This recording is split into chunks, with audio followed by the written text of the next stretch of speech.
神秘人帮我成为亿万富翁。买股票，难道是老婆写给我的？韩立抬头看了一眼床，老婆跟儿子一大一小还在睡觉。不过看自己不像是老婆杨雪写的字迹，而且杨雪知道自己根本不会炒股票，怎么可能还给自己推荐股票？一定不是他写的纸条。可家里只有3个人，难道是儿子？那更不可能。如今的儿子这么小，从没上过学，难道是屋里进小偷了吗？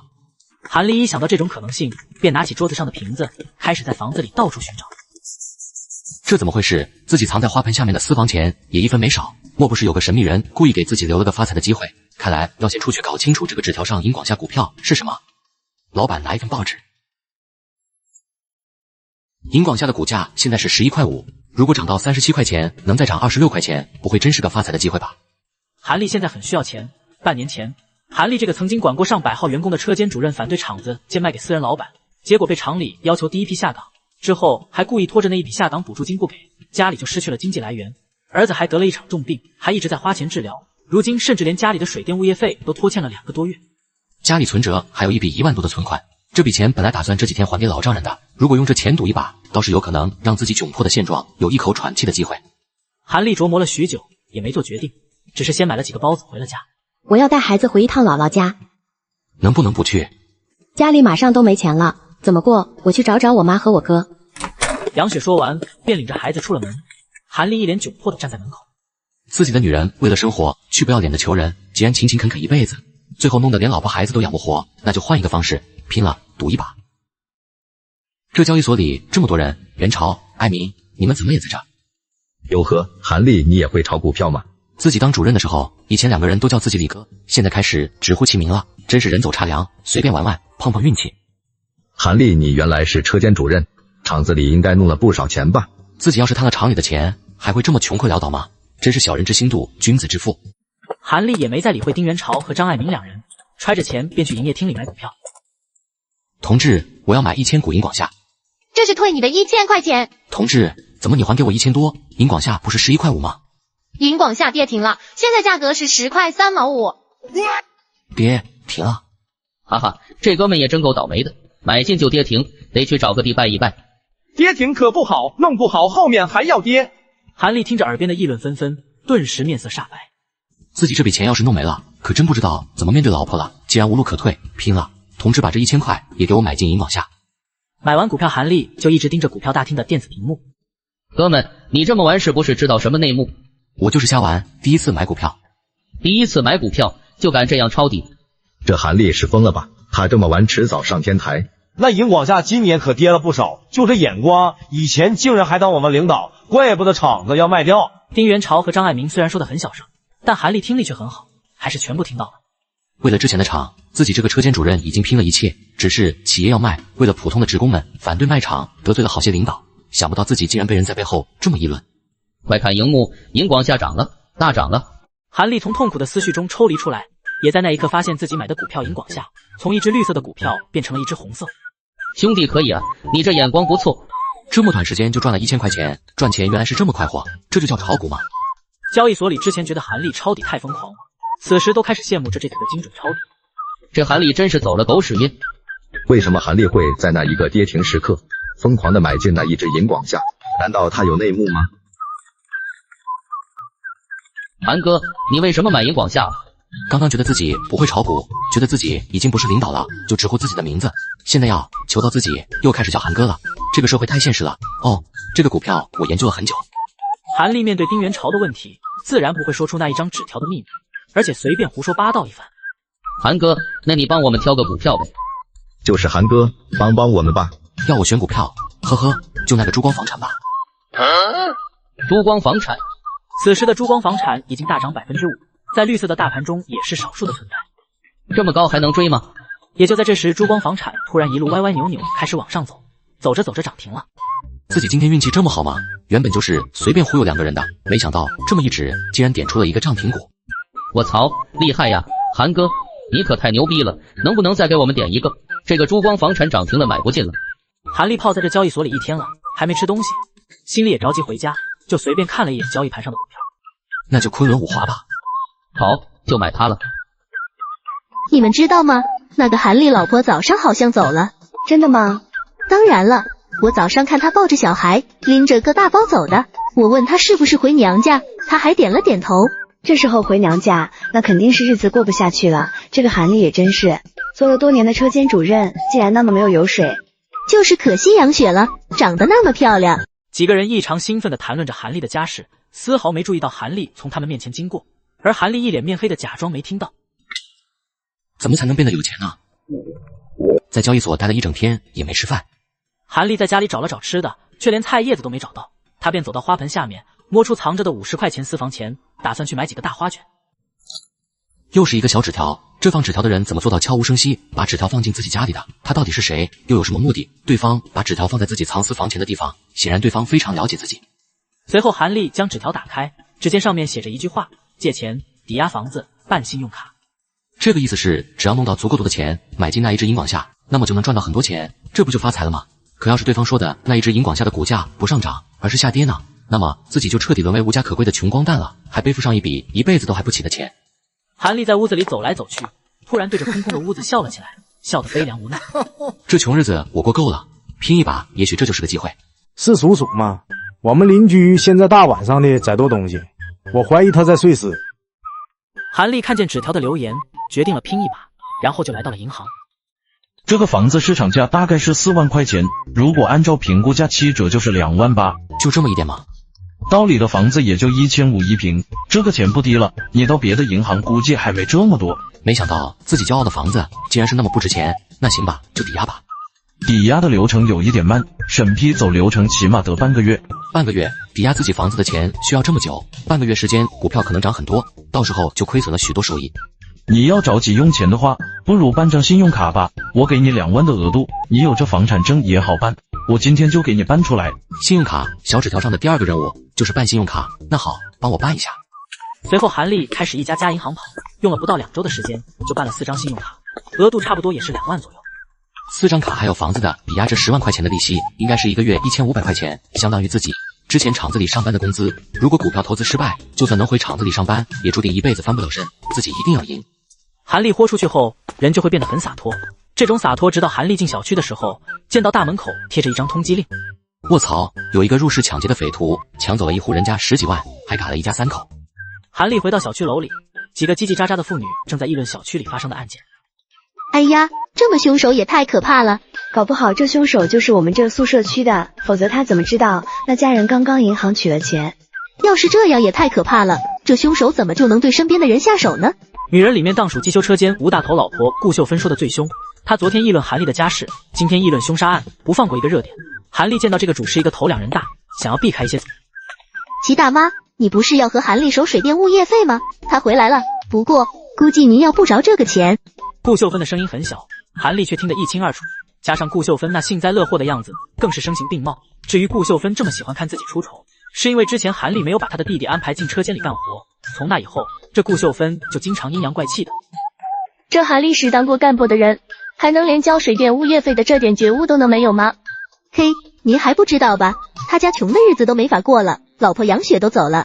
齐大妈同情的看了看韩丽，这个年轻人给别人的印象很好，平时有空也喜欢给小区里的人搭把手，要不然自己假装没看见韩丽，给这个年轻人再宽限几天，让他不要当众那么出丑。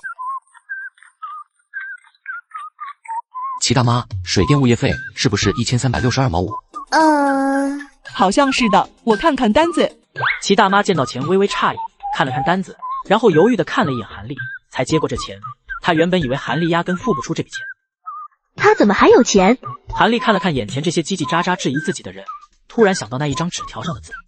纸条上还要让自己想办法尽量多借一点钱，可怎么样才能借到钱呢？富在深山有远亲，穷在闹市无人问。自己这个穷样是没人愿意借给自己钱的。如果让这些人看到自己包里的钱，再编造一个报复的项目，估计还有人会主动送钱上门。但是最近可是不太平，会不会被人盯上呢？韩丽思前想后，还是故意把包拉开了一条缝隙，把零钱往里放，也露出了厚厚的7万多块钱。马无夜草不肥，人无横财不富，既然要赌了，就赌大一点。他怎么有那么多钱？韩丽没有理会，一句话没说，便转头就走了。顾秀芬和那些刚刚在讥笑韩丽的女人们，却一脸震惊地望着离去的韩丽。多半是贪污所得，他当过车间主任，一定有我们不知道的路子，贪了不少钱。这小子藏的挺深啊，乍一看还以为他挺穷的。你们就别再整天说人家坏话了，万一人家就是从正途来的呢？可啥正途，能来钱那么快？上个礼拜他们家买不起小孩的奶粉，还吵架了呢。就在这时，一阵寒风吹过，一张传单落在了一群女人脚下。传单正是那一张嘎人追凶通告，上面写着嘎人抢走了10几万的现金。你们说，这韩立可不可能是那个嘎人犯？韩立是抢劫犯，不可能吧？韩立那么老实的人，不叫的狗才咬人啊！呵呵，还把我当做劫匪了。这韩立不是走了吗？怎么又回来了？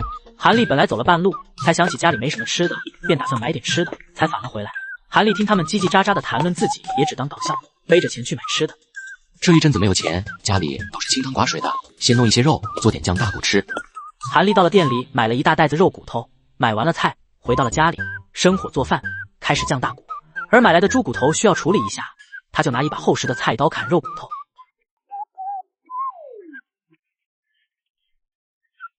吴永贵，你有没有听到有人在砍东西？好像是从韩立家传出来的。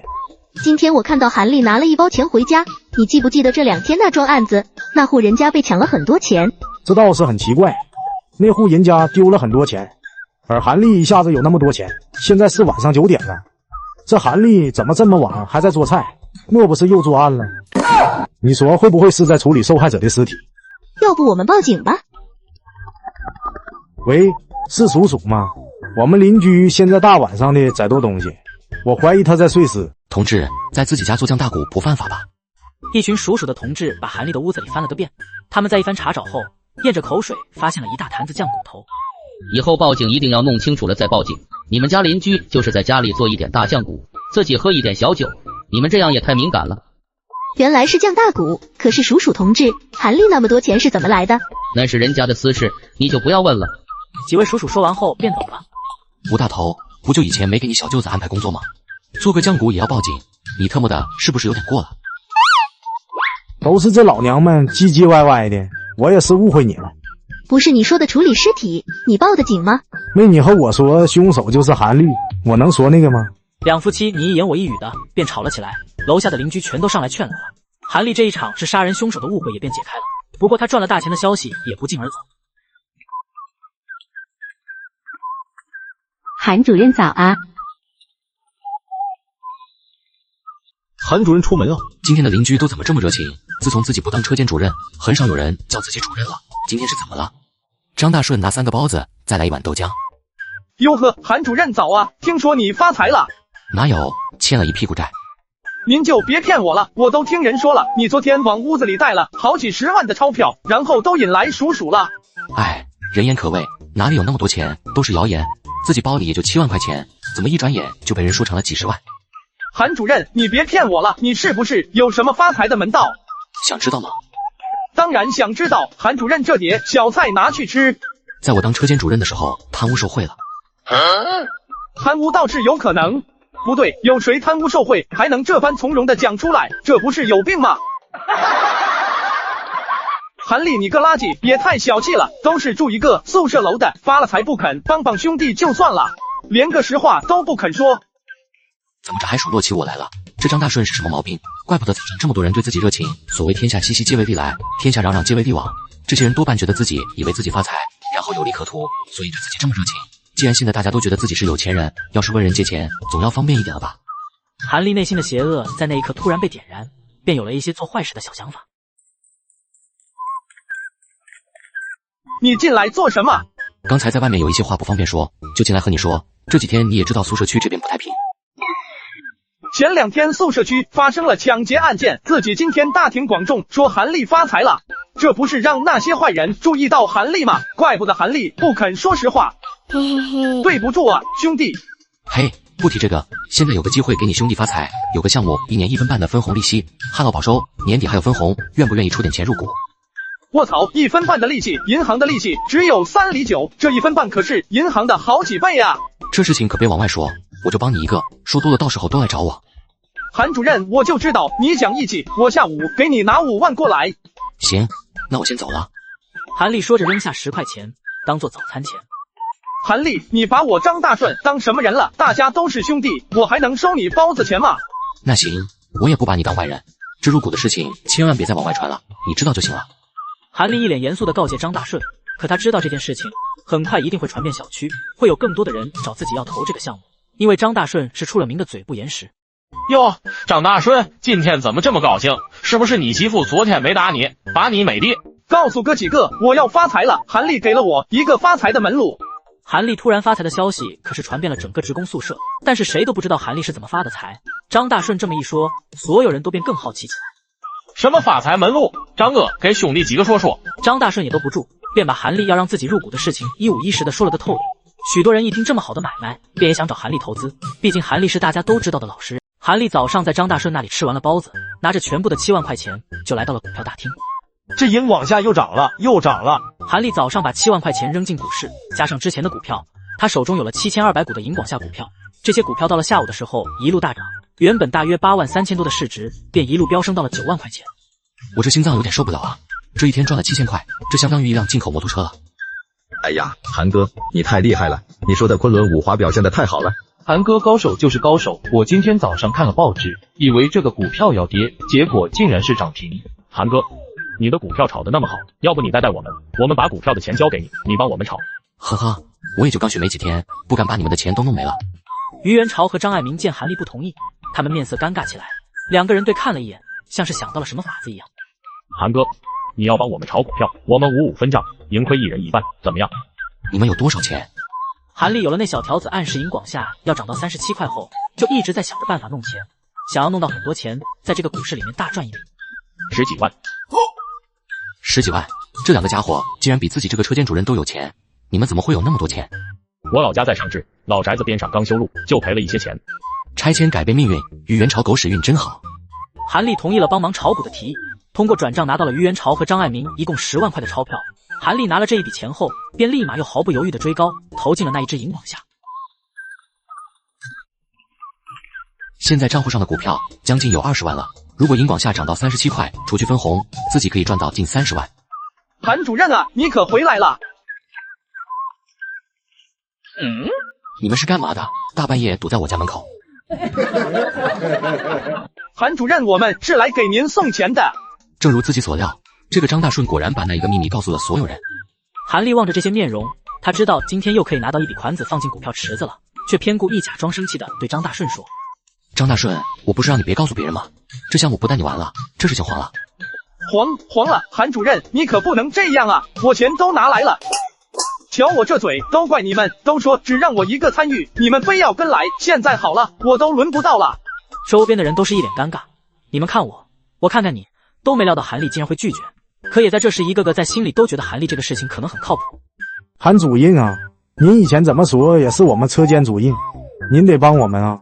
对呀，韩主任你以前带领我们搞生产，现在带领我们发财，这不是挺好的吗？当初您在我们厂子的时候，这个生产效益最好了。您离开车间的这段时间，厂子效益大不如前了呢。众人你一言我一语，韩立被捧得飘飘然。韩立如果不是见识过这些人在自己下岗后的冷脸，都会觉得这些人都是自己最铁的兄弟姐妹了。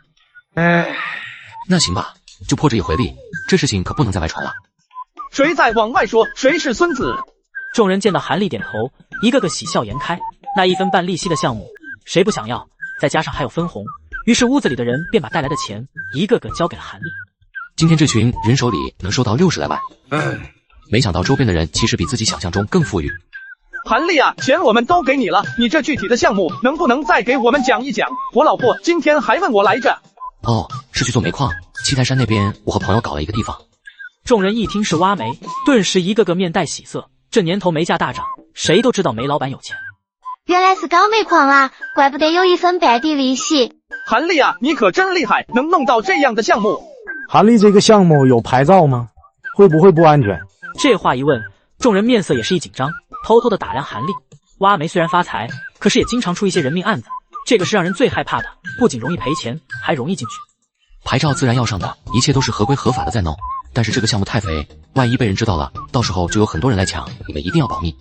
韩立知道今天这个问题是绕不过去的，否则这群借自己钱的人一定会继续问下去。这个倒是的确要保密。张大顺，这事情你可不能再说了，到时候要是没分红，全都怪你了。嘿，老子要是说这个事情，天打五雷轰！众人见张大顺都发誓了，才都松了一口气，又和韩立寒暄了一番才这些钱该怎么办呢？最近宿舍区的治安不是太好，这么多人今天来，免不了又有几个嘴风不牢靠，又引来几个坏人，就麻烦了。韩立琢磨了许久，便把桌子上的钱收了起来，放在一个大包里面，塞进在了床下，用一只皮箱子挡住了视线，就算有人进屋子往床下看，也一下子发现不了。那个抢劫犯此时还没落网，万一半夜里杀进一群歹徒，还是再拿一把菜刀放在身边防身吧。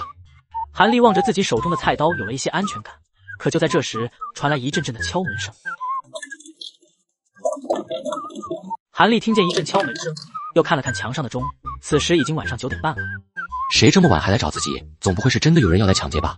刚刚自己收了那么多钱，万一大嘴把他张大顺往外一说，这种情况是有可能的。毕竟谁也不知道暗藏在这一片宿舍的那个抢劫犯到底是谁。韩立一想到这些，心中便有一些警惕起来，先朝门外问了一句：“是谁呀？这么晚了还敲门？”韩主任是我啊，林念娇啊。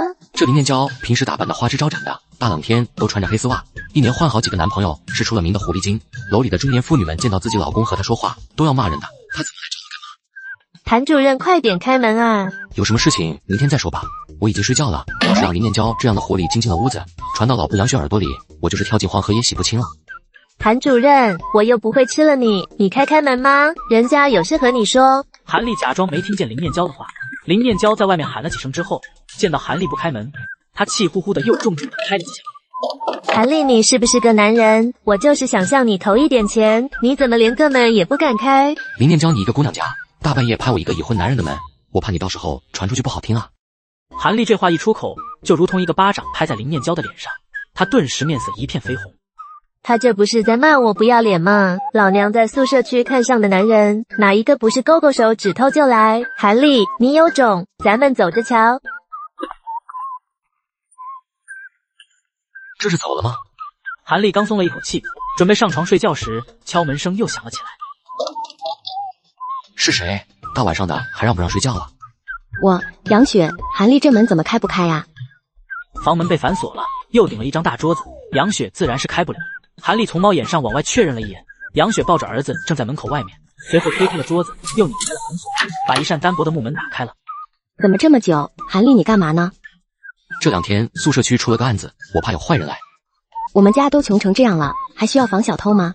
小偷进来都能哭。杨雪目光一扫，落在厨房边上的一个坛子和几个酒瓶上，面色立马变了。杨雪这几天在娘家人那边拉下脸到处借钱，韩立却在家胡吃海喝，心里便有一些不痛快起来。大酱骨，韩立，我们家什么情况了？你还做大酱骨，喝小酒，还过不过日子了？我这几天赚了点钱，高兴了就喝了点酒。你说什么？赚钱了？赚了多少？现在只赚了1万多，以后会赚更多。到时候我不仅要让你吃香的喝辣的，还要让你去住大房子。这个破宿舍楼我们就不带了。早上9点来钟，天已经大亮。韩立抱着装着60多万的包，小心翼翼的快步走着，赶往股票交易所的路上。那不是韩立吗？哥，听说没？这小子发财了。前2天有人看见他拿了一大袋纸钱回家，听说他弄煤矿了，看样子以后要牛逼了。现在不少人都在巴结他呢。前一阵子听说这个小子穷得连水电费都付不出来，现在发财了，真的假的？发财个屁！杨雪就是瞎了眼了，竟然跟这种怂包啊！我就特么就不信了。韩立从路边走过，听到这几个人说的，韩立没说话，打算直接走了。他认识这几个人，这几个人在这一片出了名的混子，有2人这一阵子盯上了林念娇，被迷得7魂8转的。韩立，你给我站住！你们有什么事情吗？你特么的有老婆孩子的人了，还特么在外面花花肠子。你可以啊，我告诉你，以后离林念娇远一点，否则我收拾你，听到没？你在胡说八道什么？我打林念娇的主意，你怎么想得出来？别给我在这里装。昨天晚上有人都见到林念娇大半夜上你那屋了。我特么昨天就没让他进门，以后少听点闲话。一定是对门的邻居顾秀芬昨天晚上听到了点动静，一大早上就在那边传谣言。韩立也没再理他们几个，转头就走了。韩立到了交易所之后，没有丝毫犹豫，便把60万统统买进了银广下。买完股票之后，他以为自己会在交易大厅里面遇到张爱民和于元朝2人，可是却没见到这2人。这2个人怎么没来？之前每一天都能见到2个人，怎么突然就找不着人了？一眨眼过去了2个礼拜，韩立也没见到2人。而那一只银广下的股票开始爆发式的涨到了27块，韩立股票账户里的股票市值也涨到了将近150万，足足盈利了80万。韩先生，您的资金规模可以直接进我们的中户室了。韩立进中户室之后，他在一个大房间里分到了一个小小的工位，还有一台略显老旧的电脑。这中户市是真不一样，这一台电脑买的时候也要1万多块了。在这个年头，谁要是办公能用这样的电脑，那是妥妥的精英标配啊。韩先生，我教您怎么用电脑炒股票吧。女股票经纪人丁小沫笑着站在韩立身边，她熟练地打开了一个叫乾隆的股票软件。韩立一脸茫然地望着电脑屏幕上逐渐打开的窗口，然后看到了一个画满了各种曲线的界面。韩先生，您这一个月炒股票的业绩真是厉害，回报率97%，将近1倍，在我们这个交易所里第3名，在这个中户市里面，您可是第一了。随便玩玩的，哈哈。韩立被漂亮小姑娘这么一恭维，她心里美滋滋的。也在这时，中户市里不少人朝着她看来，大部分人的脸色一脸的震惊。一个月97%，这都快翻倍了，这位同志牛啊！他不会是拿了那一只妖股银广下吧？听他们这么一说，韩立身边渐渐聚集起了不少人。兄弟，你是怎么做到的？你是玩短线还是玩长线？大佬，你是不是和股神一样价值投资？中户市里的学习氛围十分地浓厚。当众人得知韩立一个月97%的成绩后，一个个露出羡慕的神色，不少人开始提问。这些人问的问题我是一点也不懂，我只是按照那一张小纸条上的信息买进了这一只银广下。他们问的问题要怎么回答呢？算了，就如实说吧。哦，我不懂股票，就是买了一只股票拿了1个月。韩立话音落下，众人一下子安静了，只是拿着一只股票啥也不干，就涨到了97%，说他不懂股票没人相信。我懂了，兄弟，你玩的是股神巴菲特的价值投资。价值投资，这是个啥？韩立是一脸懵，可又怕人嘲笑自己，便没有说话。对，股神巴菲特就是买进一只股票长期持有。怪不得那么牛逼，原来读懂了巴菲特的价值投资。兄弟，有空你给我们讲一讲这个价值投资理论。虽然大家都很感兴趣这个话题，可是这个远渡而来的舶来品理论，国内就没有几个人能懂，都十分希望韩立能讲一讲这个巴菲特的理论。可韩立也压根不懂什么巴菲特，什么价值投资。我怕误人子弟，真的啥也不懂，诸位就别捧我了。兄弟，这是我名片，交个朋友。我叫臭天一，搞工程了，你业绩这么好，还谦虚，我挺欣赏你了。韩立收下了名片，他也做了一番自我介绍，认识了不少人。这些中户市里的人，不少都是小老板，承包着各种工程。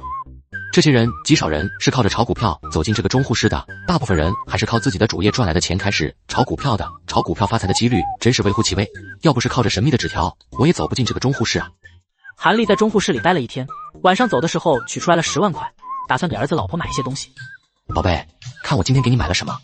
韩立儿子放下手中的报纸，他一双大眼睛一脸期待地望着韩立。我给你买了枪，喜不喜欢？韩立说着把一把发亮的玩具枪交给了大胖儿子，他期待着儿子能露出开心的笑容。可大胖儿子看着这一把玩具枪一脸的嫌弃，又接着开始看那一张张的报纸。儿子怎么不喜欢小孩子最喜欢的玩具枪，反正喜欢看那些自己都看不懂的财经报纸？难道我儿子是个天才？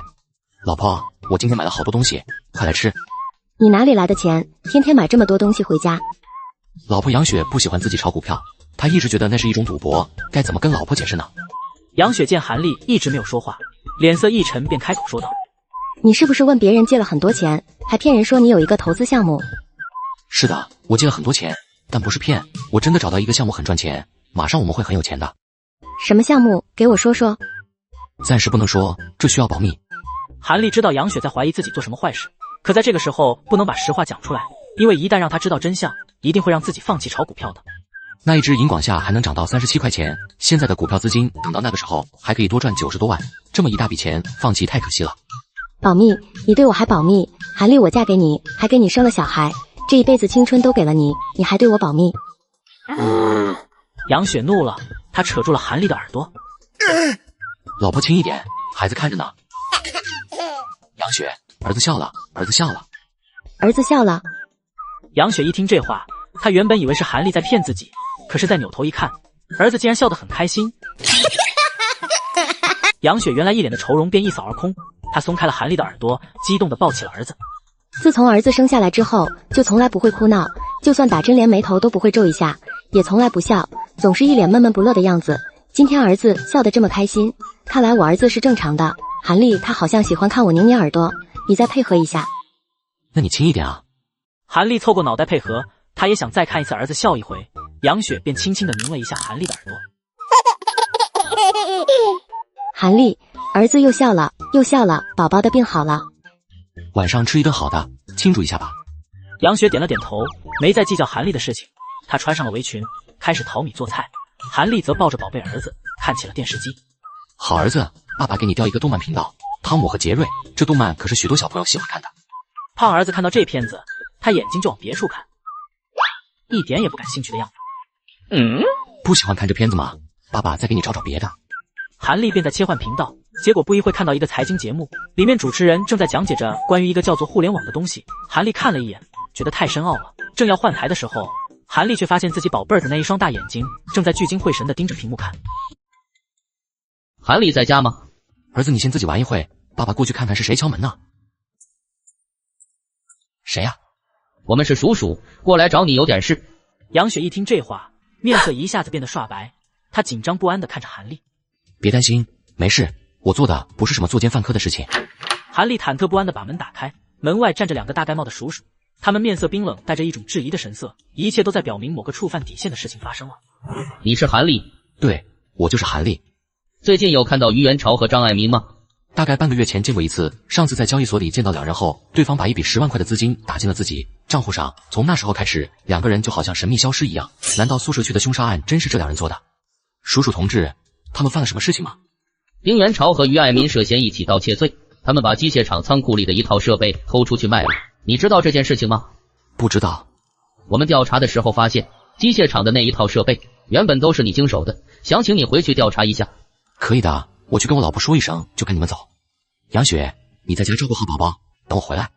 韩立，你到底出了什么事情？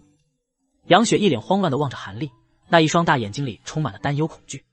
就是配合调查，我没事的，一会就回来了。杨雪站在家里，她此时想到了韩立最近突然有了很多钱，又天天神神秘秘的出去，也不知道干什么。今天叔叔都来查案子了，难道韩立犯了大事，弄不好要坐牢吗？如果韩立坐牢了，可让我们娘俩怎么活呀？杨雪想着想着就哭了出来。杨雪，你……韩立愣住了，他看到老婆的反应，感觉有一种自己回不来的感觉。在一边的叔叔也看不过去了。女同志，我们就是请您丈夫回去配合调查一下，确认一下被盗的设备，他过一会就能回来的。还能回来啊？那我给你留着菜。韩立跟着2位叔叔走出了楼，也在这时候，不少人偷偷的往他身上看。吴永贵，吴永贵，快过来看！怎么了？大惊小怪的。韩立好像被抓了。什么？韩立被抓了？吴永贵一听这话，立刻跑到窗户前一看，只见楼下韩立上了一辆叔叔车。这是出了什么事情了？吴永贵家里也是拿出了5万块钱，通过张大顺的关系投资到了韩立的项目上。此刻看到韩立被抓，有一点心慌。之前听说韩立搞的项目是弄煤矿，还以为自己要赚大钱了，现在韩立被叔叔抓走了，我们的钱会不会收不回来了？韩立被人抓走，多半是出了什么事情了。我刚在报纸上看到的其台山煤矿事故的新闻，这弄不好是韩立那个煤矿出事了。煤矿出事了？吴永贵，你刚才说的是哪个煤矿事故？是七台山的煤矿啊。韩立当时说他投资的煤矿就在七台山，这个天杀的韩立要把我们都害惨了。此时的顾秀芬一脸的绝望，他家投进去的5万块钱，可是这些年辛辛苦苦积攒下来的所有身家。去问问杨雪，问问那个婊子，到底出了什么事情？杨雪，杨雪，快开门！秀芬姐，你有什么事情吗？杨雪，你们家韩立欠着我们家5万块钱，你赶紧把这钱还给我。欠你们家钱，韩立没和我说呀，你等他回来找他说吧。等他回来，你老公还回得来吗？你现在有钱就赶紧给我。顾秀芬说着往杨雪家里翻箱倒柜找钱，杨雪一看便生气了，她立马阻拦。你这是干嘛？你怎么能到我家里翻东西呢？欠钱还钱天经地义，怎么着想不还钱，你给我滚开！杨雪被顾秀芬一推，身子一个不稳，头重重的磕在边上一张桌子上。杨雪只觉得一瞬间眼冒金星，额头一痛，手本能地一摸额头，上面全是热乎乎的血。哼，装什么装？你自己撞桌子就以为不用还钱了吗？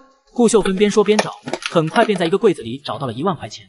顾秀芬顿时心中一阵窃喜，便还要翻箱倒柜，可再一回头，杨雪倒在地上没起来，额头有一大片的血迹。这怎么办？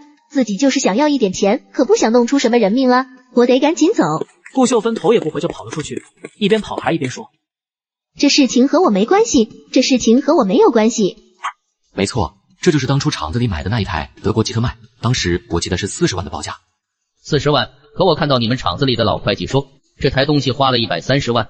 韩立一听这话，尴尬一笑，而鼠鼠同志又问了韩立一些问题后，便给了一个联系电话号码，才放韩立离开。怎么这么多人，还有一辆救护车？难道小区里又出了一桩事情？韩丽不好了，你老婆出事了。韩丽一听，便立马疯狂地朝着救护车跑走。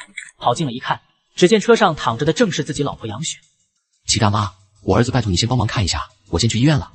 杨雪被120带到医院，就进了手术室。韩丽在外面等了2个多小时，杨雪才从手术室出来。谁是患者家属？我是她丈夫，我老婆现在怎么样？患者脑部出血50毫升就会很难救治，不过幸亏之前有人提前替他止血了。那他什么时候能醒过来呢？可能过几天就会醒过来，也有可能他醒不过来了。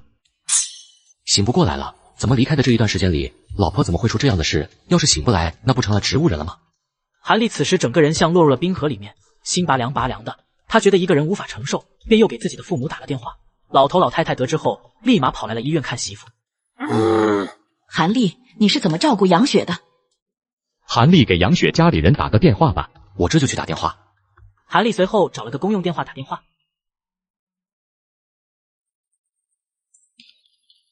喂，是谁呀？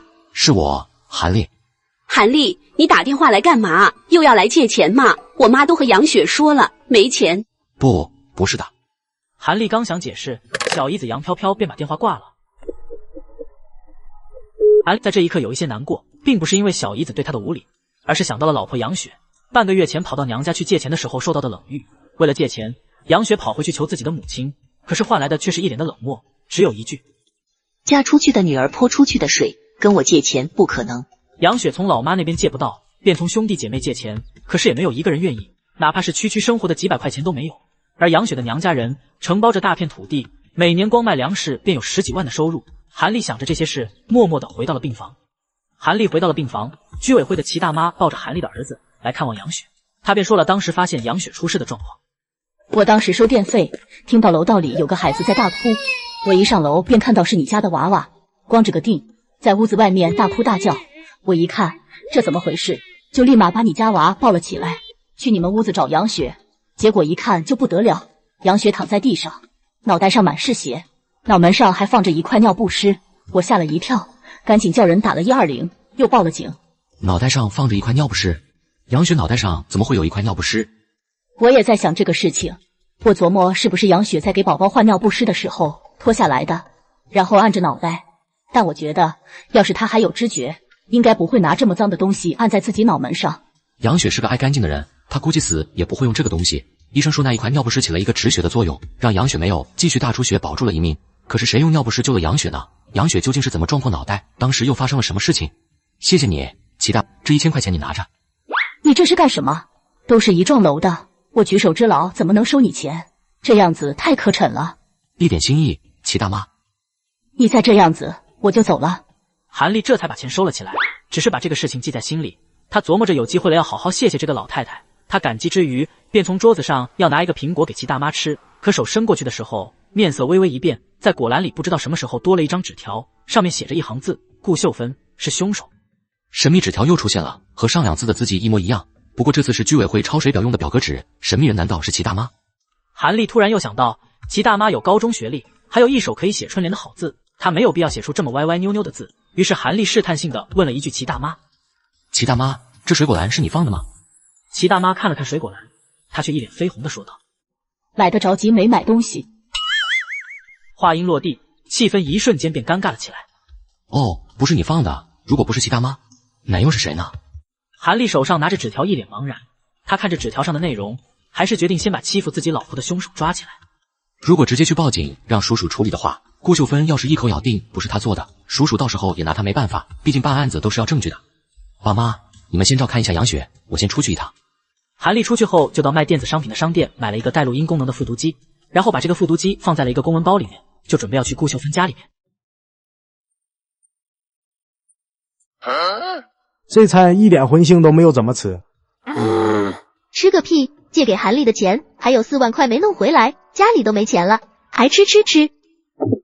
对了，韩丽好像没出事，杨雪出事那天她就回来了。什么？韩丽没出事？我俩都看见韩丽被叔叔抓走了，现在韩丽竟然没事回来了。早知道这样，我昨天也不去找杨雪要钱了。昨天叔叔还跑来问我，被我搪塞过去了。吴永贵，我现在心里慌乱得很。那天你把杨雪推了一把，又跑进屋子不管，这事情要是被韩立知道了，他估计不会给我们好果子吃。那能怪我吗？那是杨雪自己摔倒撞桌子上的。再说了，不是你叫我假装什么都不知道吗？杨雪脑袋出了那么多血，要是她不行了，你要是不出现在现场，你觉得你不用坐牢吗？可要是那个杨雪醒过来怎么办？醒过来又怎么样？杨雪要是指认是你推她的，你就说她诬告，反正她也没有任何证据，这个事情只有我们2个人知道，就没别人了。你这话有道理，只要我不认，叔叔来了也没招。两人便一脸心安理得的开始吃饭。此时咚咚咚，敲门声响了起来。顾秀芬门一开，看见韩立拿着公文包站在门外，一副来者不善的模样。吴永贵见到韩立一慌，便立马就镇定了下来。嘿嘿，韩立，吃饭了没？我们刚准备吃饭，来，在我这吃饭吧。我不是来你们家吃饭的，是来聊聊杨雪的事情。你们想私了还是公了？吴永贵和顾秀芬顿时面色一变，两人互相看了一眼，接着便装出一副死皮赖脸的样子。韩立，你在说什么呢？我怎么听不懂呢？既然你不承认，我们只好警察局见了。这吴大头和顾秀芬现在2个人的表情，看来那一张纸条上的内容是真的，凶手就是顾秀芬。谁说的？谁看见了？杨雪出事的时候，我老婆顾秀芬就在家里搞卫生，你可不要污蔑好人。不打自招，我都没说是顾秀芬干的，你自己倒是承认了。韩立话音落地，吴永贵面色一白，他慌乱地看了看自己老婆顾秀芬，压根没料到自己这一说还说漏了。看到我又怎么样？就能证明杨雪是我推的吗？大家都是邻居，何必把这事情弄得那么僵呢？我今天来也不想把事情搞大。杨雪醒过来了，就是磕破了点皮，其实原本也就是你们道个歉，这个事情就算完了。可你们这个样子，就是逼着我去报警，到时候一打官司，我要是停了，你们就是故意伤人，我家里还少1万块钱，还能再定你个入室盗窃，数罪并罚，起码坐牢好几年。顾秀芬听到要坐牢，她沉默了起来。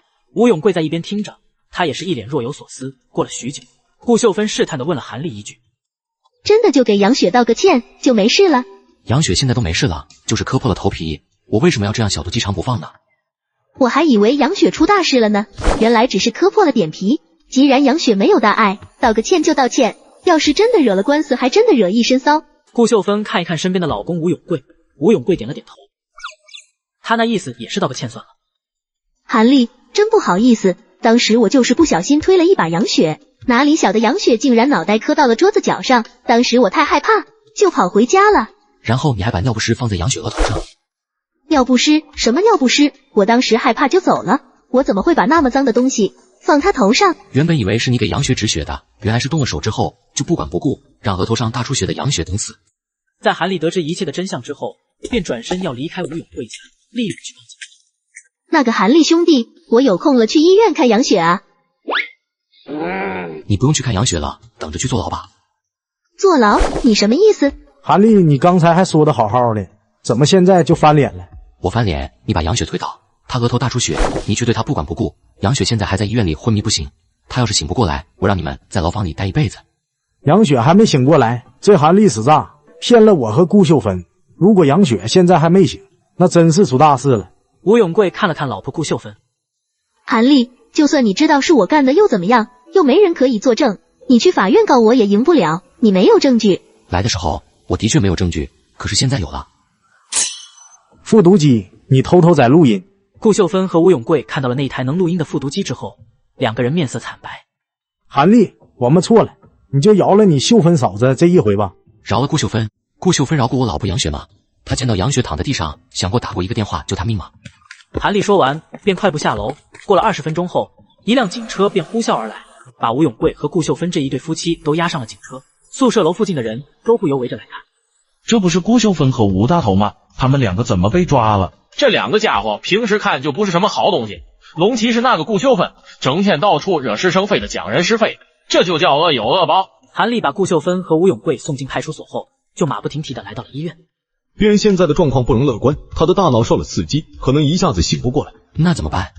没有任何办法，或许你们可以找一些他平时感兴趣的东西，刺激一下他大脑，让他能醒过来。如果一直这样醒不过来，他可能变成植物人。感兴趣的东西？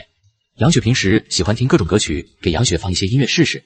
一首首歌曲播放，病房里飘着音乐。韩立原来以为这个办法会有一些功效，可是杨雪躺在病床上，没有一丝反应。医生可是说了，要是一直醒不过来，可是会变成植物人的，这可怎么办呢？韩立伸手去摸兜，在他手抽出来的时候，一个硬币顺势从口袋落下。就在这时，杨雪的手指微微一动，像是有了反应。难道是硬币的声音能刺激他？韩立看到这一瞬间，他有一些激动，立马连续往地上扔硬币。可是杨雪再也没有任何。正在这时，门外的护士拿着一张医疗欠费单喊道：“杨雪的家属，你们已经欠了3000块钱，赶紧去交一下。”又动了，硬币和账单都是钱，难道是因为钱？韩立思考了良久之后，便在杨雪耳边轻轻地说了一句：“老婆，我今天发工资了。”老婆，都在这里了。当韩立把一张银行卡塞到杨雪手里后，也在那一刹那，神迹出现了。杨雪缓缓地睁开了眼睛。韩立，这是哪里？韩立见杨雪醒来，顿时一阵狂喜，不由得大喊了起来：“杨雪醒了，杨雪醒了！”韩立，我手上怎么有一张银行卡？我给你放手里的。你塞了银行卡，我才醒来的。你要死了，这种胡话也敢说？韩立，我有那么爱管你吗？对了，不好，那个顾秀芬抢走了我那1万块钱。没事，我一会打电话给派出所，让他们给顾秀芬立着干，到时候这1万块钱一定会回来的。也在这时，一群人推门而入。哎呦喂，韩立，你今年都算挖马台了，这马台该不是假的吧？经过韩立的努力，杨雪终于醒了过来。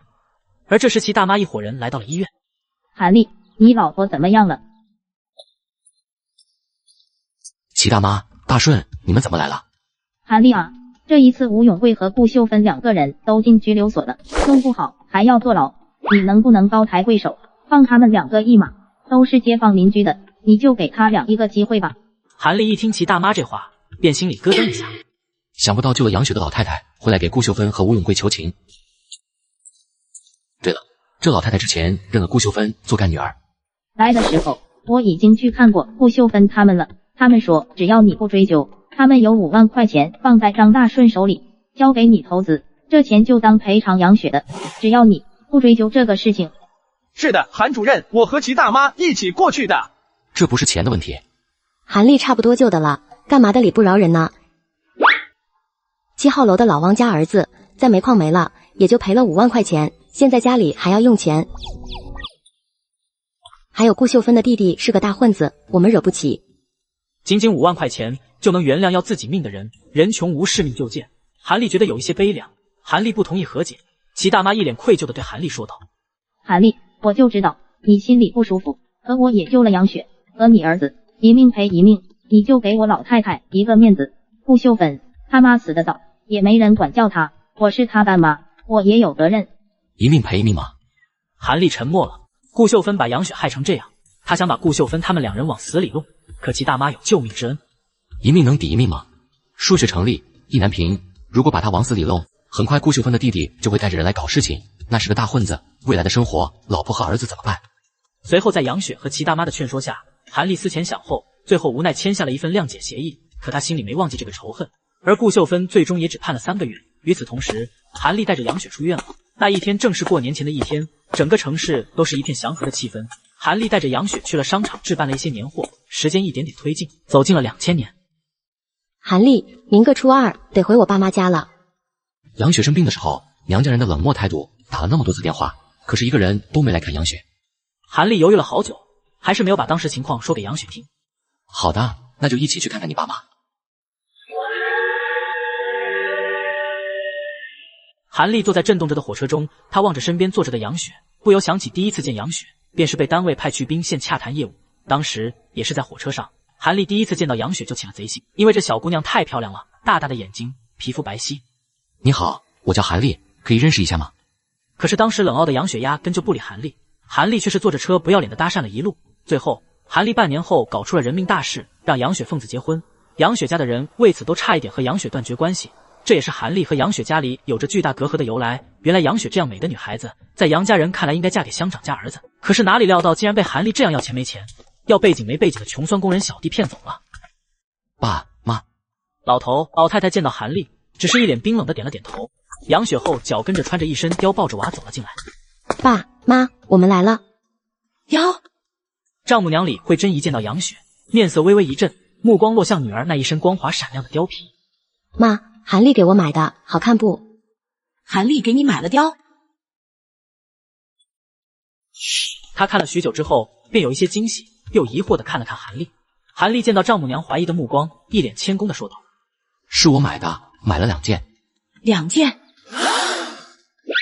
杨广志，都说疼不疼老婆就看买不买貂，杨雪命比我好啊。”老丈人一听这话，有一些恼怒地望向韩丽：“你小子疯了！上个月还叫杨雪回来借钱，转眼就给他买貂，你这是想干嘛？日子有你这么过的吗？”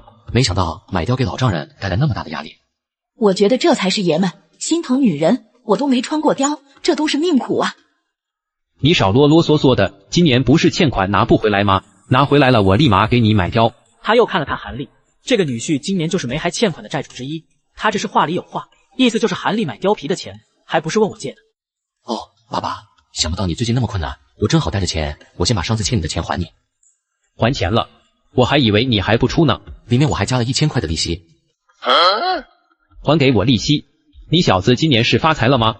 杨广志手里拿着一叠钱，正琢磨着今年打牌喝酒的本钱算是有了，老头便不由嘴角露出几分月色。杨广志把钱给我，你可刚刚说有了钱就给我买貂的。这钱我有用呢，你也用不了那么多。我也买2件。李慧珍说完，一脸霸气的把那一叠钱塞进了裤兜里。买2件，你个败家老娘们不过日子了。你这倒霉女婿还不如不来还钱，这一还钱全让他给拿走买貂去了。爸，我还给你带了1瓶马台。老丈人看都没看这酒，径直往厨房走去。老头眼中只有洪荒一般的怒火。杨雪，我是不是做错了什么？也在这时，院子门口又传来一阵脚步声，一个熟悉的声音传来：“哎呦喂，韩丽，你今年都送挖马台了，这马台该不是假的吧？这马台酒可是要300多，韩丽你那点工资够吗？你有这点钱，给你娃娃买一点奶粉多好啊！没钱还要穷钱摆，这就是穷人想法。再说了，咱爸又不爱喝这个。”姐夫金大明见到韩丽拿来那一堆马台酒，面色就阴沉地数落起韩丽。他接着拿出一塑料壶，售价20的花江大曲酒。这酒可是正宗的粮食土烧的好酒啊！好歹我也是做过半年的烧烤生意，也会去批发商那边进酒。花江大曲酒也不差劲，也见过塑料壶包装的，只是眼前的酒看着好像有一些不对劲。韩丽便凑近看了看那一壶酒，于是便发现了一些端倪。这瓶酒上招牌写的是花江大曲，原本那个花字少了一个草字头，这分明是个山寨货。金大明竟然买了个假酒来送老丈人。韩丽望着那一瓶花江大曲，微微张大了嘴巴。金大明一定也是不小心买错了，我找个机会提醒他一番吧。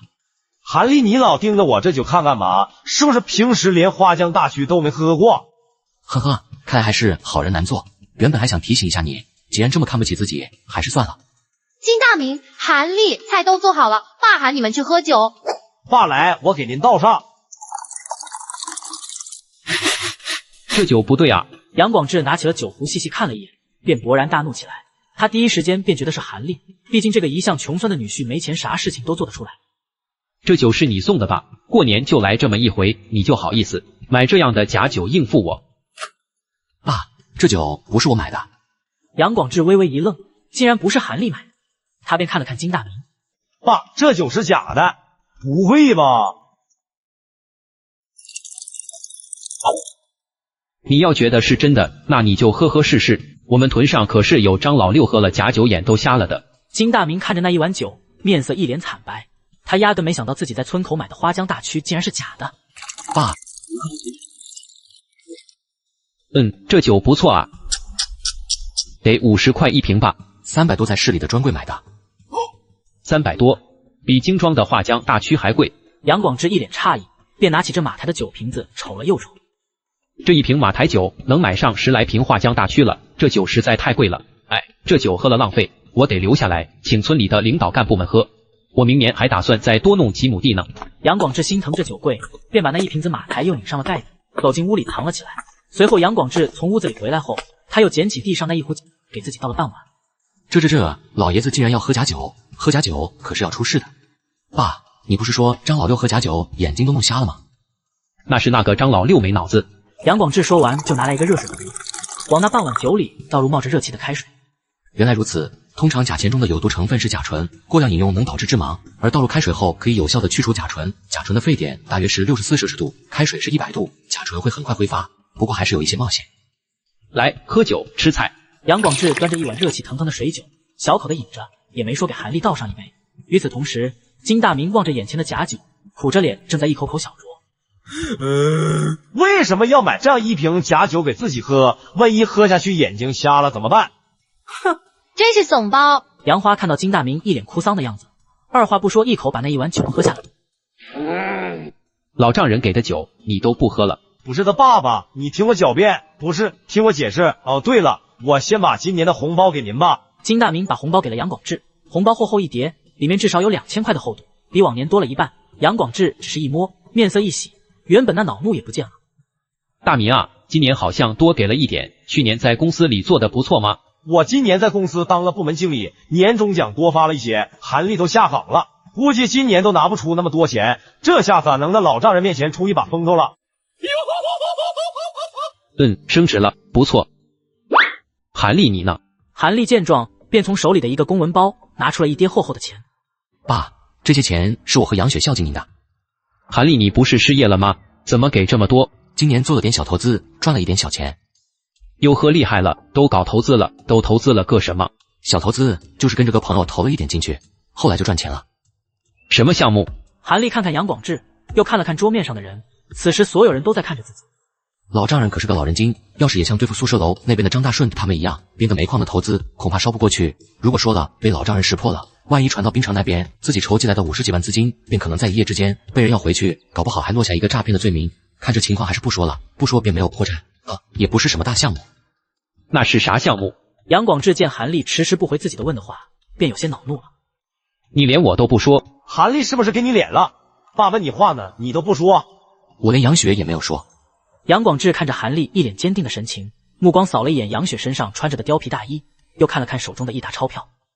这韩立肯定有一个很赚钱的发财路子。那你这个项目赚了多少钱？大概80万。80万？你没骗人吧？不可能，怎么可能赚到那么多钱？80万啊！韩立，你在吹牛吧？我不相信，我打死也不相信。而韩立毫不在乎金大明的任何质疑，因为自己就是有那么多钱。所有人只是犹豫了一会后，都开始相信韩立真的赚了钱。毕竟今天韩立还了债务，他老婆杨雪身上穿的貂，给老丈人的红包都是过万的。韩立啊，其实这几年我一直都挺看好你的，否则当初就不会把杨雪嫁给你了。当初就是你个死老头子从中作梗，要不是杨雪一直坚持，你能把杨雪嫁给我吗？韩立心里不屑，可脸上还是一副笑容满面。爸爸，都是一些小成就，不用太在意。80万啊，还少吗？都能去省里买10套房子了。杨飘飘，赶紧再去炒2个菜。杨大明说完这话，又进了屋子，把那一瓶马台取了出来，给韩立和自己满满倒上，就是没有给金大明倒酒。过了一会，小姨子杨飘飘也端着一盘子菜上桌子。姐夫，你趁热多吃一点啊。韩立点了点头，他看着一脸热情的小姨子，又不由想起那天杨雪躺在医院病床上昏迷不醒，自己一次次拨打电话，可是这个小姨子挂了一次电话后，就硬是没人再接电话。爸妈，我们在这待了好几天了，今天我跟韩立就回去了。在正要回去的这一天，大舅子杨金发和老婆回了家。杨金发从老爹那边听说韩立发财了，他便兴冲冲的来和韩立说了一件事情。韩立，和你说个发财的生意，有个罐头厂要倒闭了，现在正要找人承包，关系我能搞定，就是需要出50万。韩立想了想，觉得有搞头，就跟杨金发一起先了解下这事情。结果一调查，韩立发现还真有搞头，因为厂子里面的设备都是7成新的，在周边雇的一些人立马就可以开始继续开工。韩立为了搞定一些关系，为了确定销售渠道，在忙碌了大约1个半月后，卖掉了一部分股票，搞到了50万，承包下了那一个已经破产的国营罐头厂。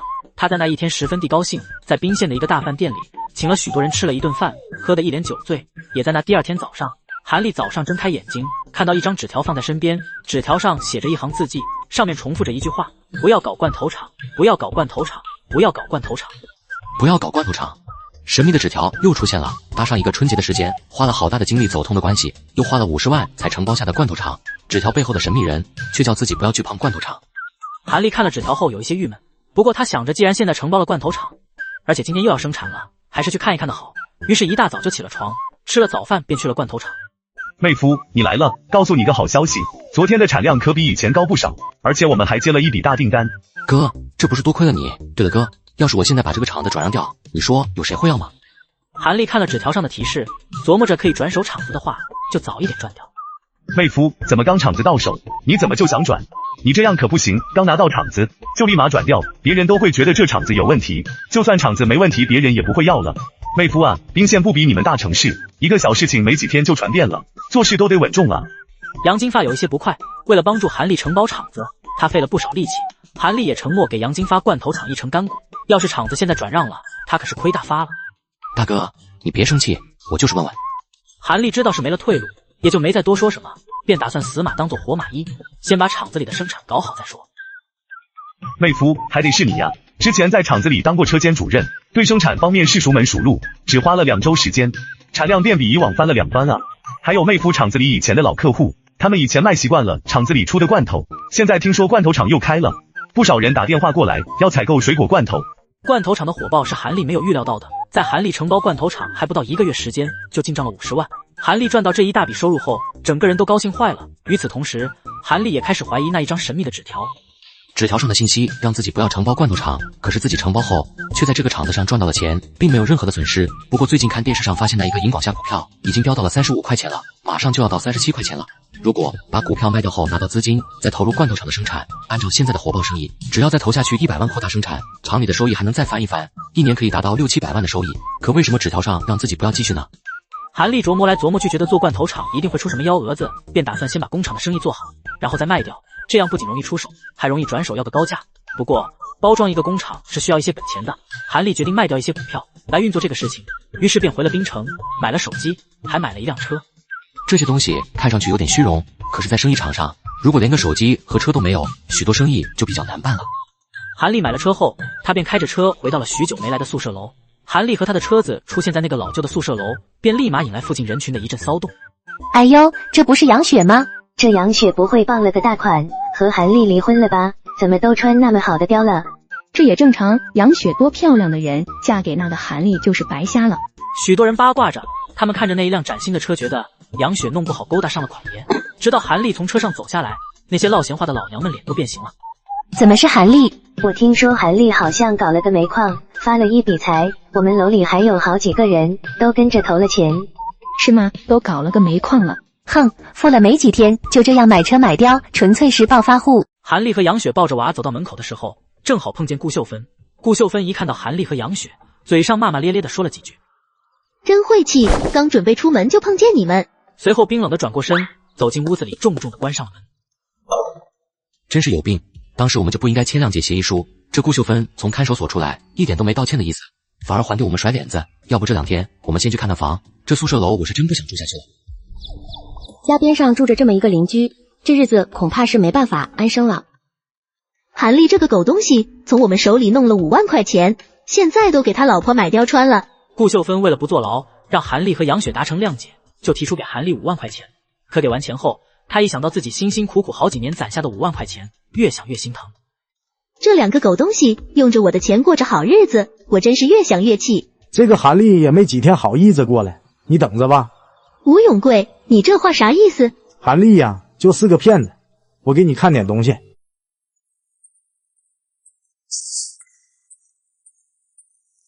你看看这些信。这些信都是银行寄给韩立的，怎么了？你拿韩立的信，这可是犯法的啊！我们都是进去过的人，还怕这个？顾秀芬看到一脸愤怒的吴永贵，她犹豫了2秒，便打开了信件看了起来。这信件里都是信用卡账单，上面的欠款加在一起，将近欠下了10万块钱啊！还不止这些，前天银行里有个人跑来看韩立家的房子，他和我说韩立要抵押掉房子。他不是赚了很多钱吗？怎么还要把家里的房子抵押掉？哼，全是骗局。韩立不是说他投资了煤矿吗？我问过一个在矿务局上班的朋友，他告诉我现在私人煤矿早就不批，韩立再有本事，在不批私人煤矿的情况下，能弄出一个小煤矿来，他就是在骗人，在圈我们大家的钱。想不到韩立竟然是个骗子，哈哈，我就觉得奇怪了，他怎么能那么快有那么多的钱？原来是在骗钱。齐大妈是你干妈，你先去找他说一说，他投给韩立不少钱，要是知道韩立欠了那么多钱，一定会去找韩立麻烦的。你叫他再把张大顺这一些人叫上，一旦韩立说不清楚那个煤矿的事情，你就叫齐大妈问韩立把钱要回来。韩立要是拿不出来钱，你再叫齐大妈告韩立集资诈骗。真是好主意，我现在就去。顾秀芬说完便立马下楼去找齐大妈。齐大妈一听这事情立马慌了，便又去包子铺找张大顺一群其他的投资人。这些人一听说个人煤矿早就不批了，还有韩丽欠了一大笔钱的事情，都一个个慌乱起来。他们立马在顾秀芬的怂恿下，便聚在一起来找韩丽，打算要回自己投资。而韩丽此时却一点也不知情，正在家里面陪儿子看着电视。韩丽，你说我们是不是太高调了？你又是给我买貂皮，又是买小汽车，邻居们的眼神都不一样了，他们好像有一些烦我们。烦？那怎么了？我们又不是给他们活着的。此时一阵阵敲门声传来，韩丽一打开门，顾秀芬就带着好多人直接冲进了韩丽家里。韩丽，看不出来你竟然还会骗人。看这一伙人来势汹汹，很有可能那个投资煤矿的事情已经被人识破了。这一群人弄不好就是来要钱的，先假装什么事情都不知道吧？我骗你们什么了？这事情该你们自己问了。韩丽，你是不是根本没有投资什么煤矿？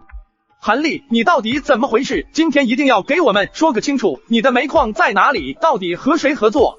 我给你的钱可是我的辛苦血汗钱啊！韩丽一听这话，就立马知道了，顾秀芬肯定从哪里知道了自己压根没有投资煤矿。不过韩丽也不慌，面对众人的质疑，反而恼怒地说道：“我叫你们不要到处乱说，现在都有多少人知道我搞煤矿的事情了？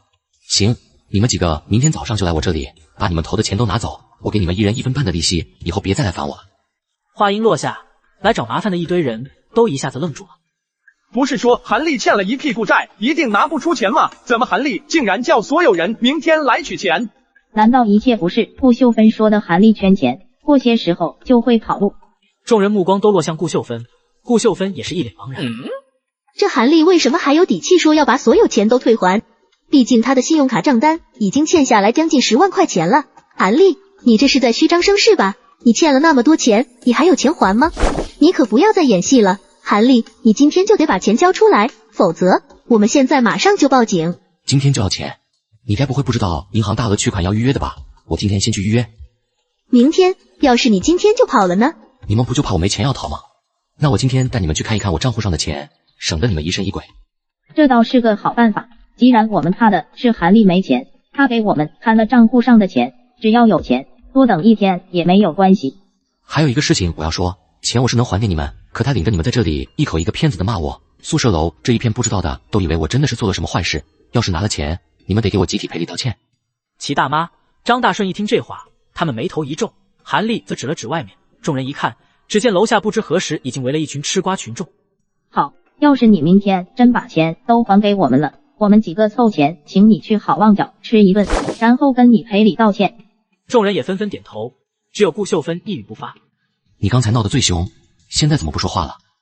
还关我什么事情？你还钱，我又没份的，我只是来帮我干妈，防着她被人骗了。可能都是一场误会，我们先去看账户上的钱吧。韩丽答应了，先给齐大妈等人看看存款余额，于是就带着齐大妈、张大顺一众人到了股票交易所。齐大妈，想不到您晕车这么厉害，您就在车上等一会吧，休息一会。韩丽，我们不是去银行吗？怎么来到了股票交易所？哦，我的钱在股票交易账户上，我先要把股票卖掉，才能转银行卡上。你还玩股票？这年头玩股票可是时髦的事情。张大顺面色诧异的看了一眼韩丽，随后就跟着韩丽到了股票交易所2楼楼梯口。韩先生，这些人不能上去，他们不是我们的会员。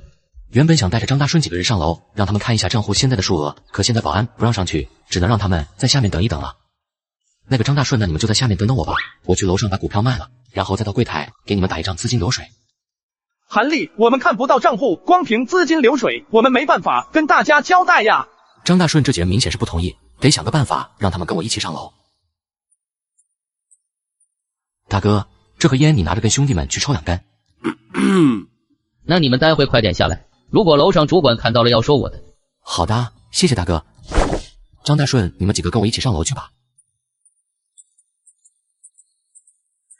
哎呦，这不是股神吗？好久不见。怎么叫我股神了？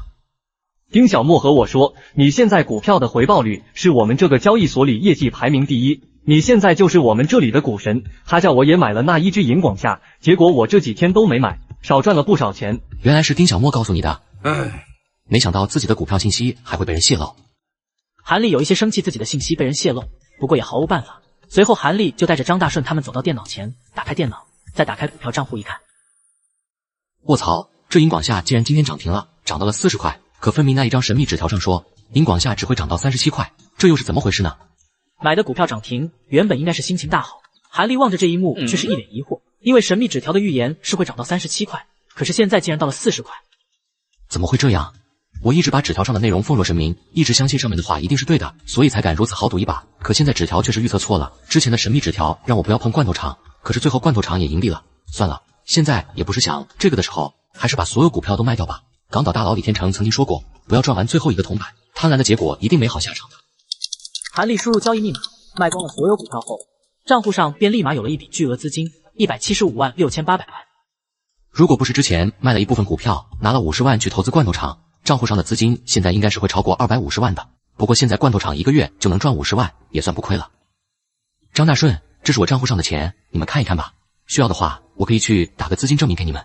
卧槽，170多万，这么多的钱，我得卖多少包子啊？这韩立前一段时间还卖着烧烤，我的包子铺生意比他还好，现在韩立都有这么多钱了，真是世事无常。我已经申请银证转账了，明天就能在卡里取钱了。你们要是真的很着急要钱，我卡里还有10几万。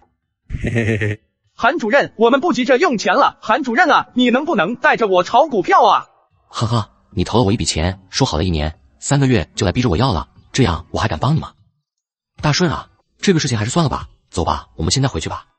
韩立给张大顺一行人看完了账户上的钱，走出中户室的时候，裘天一慌乱的跑了过来。韩立啊，不好了，银广夏暴跌了，你说这股票还能不能拿？什么？银广夏暴跌了？我刚刚看的这只股票还是涨停的，现在怎么就暴跌了？有人砸盘了，妈的，老子40块投进去20万，现在只有37块钱了，一下子就没了2万多块。还好提前把这只股票卖掉了。难道纸条预言的是今天收盘的价格？怎么了，股神，你也亏了很多钱吗？裘天一见到韩立一脸惊愕的样子，以为韩立也是和自己一样亏钱了。哎，亏了很多。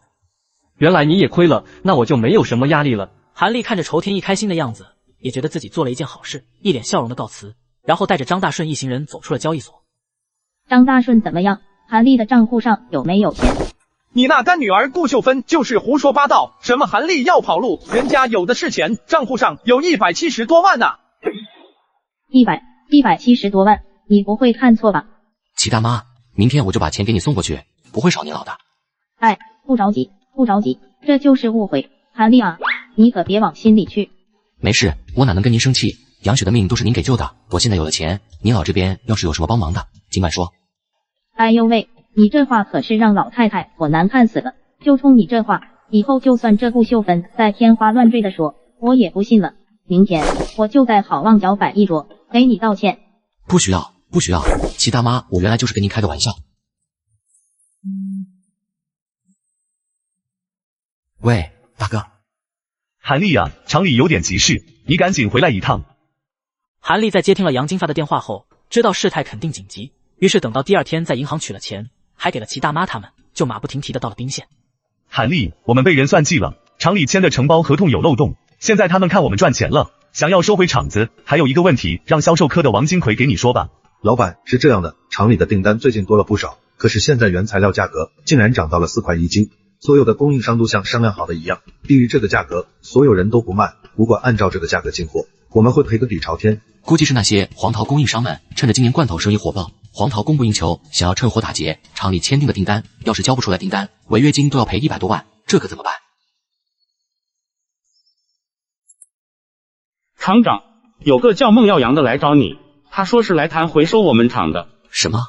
回收厂子？自己这个罐头厂可是投进去了100多万了，现在说要收回去，怎么可能让你们回收？走，先过去看看。此时正是下午5点来钟，有一部分换班的工人刚刚走出车间。卧槽，今天来了个什么大人物，光这跑车都要好几百万。这辆车是 V8 发动机，总价要200万以上的，就我们挣的这点工资，怕是1年也买不起个车轱辘。韩立见到这个跑车，感到了一种无形的威压，因为在这个年头，能开得起这种豪车的，意味着和衙门走得很近，拥有着一些普通人无法拥有的关系。妈了个巴子的，叫你开个门还这么慢！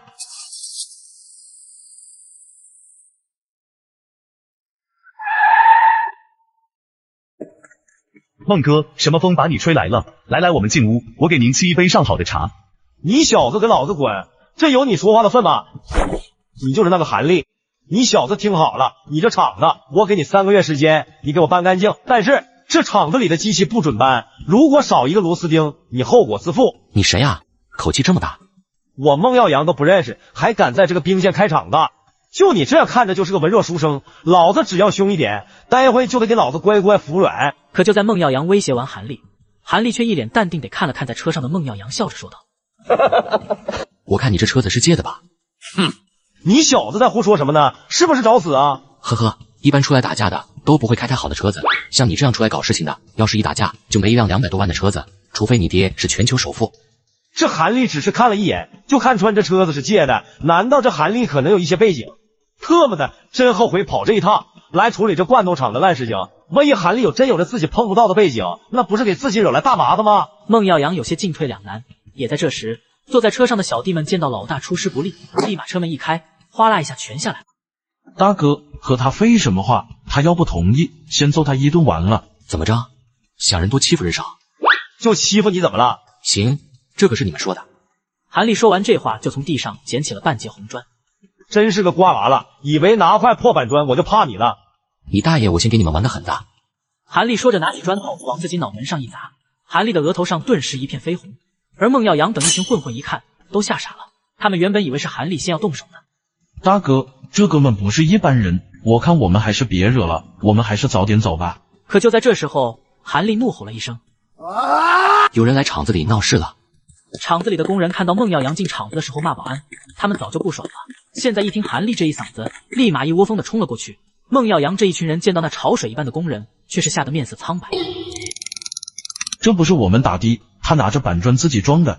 妈的，当我们是傻子吗？你特么会拿着板砖拍自己？这韩立不仅仅是狠艳，还这么阴险！快跑，想办法跑出去，今天弄不好就要嘎在这里了。他们还想跑，没门！此时工人们全部朝着孟耀阳一群人招呼了上去，在这一群工人的围攻下，孟耀阳一群人根本没机会逃上车子离开。孟耀阳比较侥幸，他从人群中逃了出来，可是没逃几步，很绝望的发现厂子的大门早已被保安关上，根本无路可逃。大黄，给我咬他们去！韩大哥，我错了，饶了我们一条活路吧。场面有一些失控，也有一些血腥，而韩立毫不理会，拿起手机打了一个报警电话。喂，是叔叔吗？宾县罐头厂，我们这里来了几个流氓闹事。很快叔叔们便开着车来到了罐头厂。同志，这几个家伙打了我们的厂长都见红了。光天化日的，竟然这么嚣张！可他们见到躺在地上的几人后，愤怒便立马消失了，面色反而露出了同情之色。哎，真是几个不怕嘎的，但凡有一点脑子的人，也不会来一个100多号工人的大厂子里闹事。在叔叔询问了一番，又做了一番笔录后，他们便带着孟耀阳几人离开了。厂长，这是那些混混车子的钥匙。他们没把车子开走，车子的主人肯定是那一位王东奎的，现在自己打了对方的人，他一定不会就此善罢甘休的。这一辆价值200多万的车，对方肯定还会再来要这一辆车的。你去找个会开车的，把这车开进工厂仓库，然后拔掉车子上的火花塞，再给仓库保管员说一声，不要让任何人碰这一辆车子。韩厂长，我叫顾秋南，我舅舅是王东奎。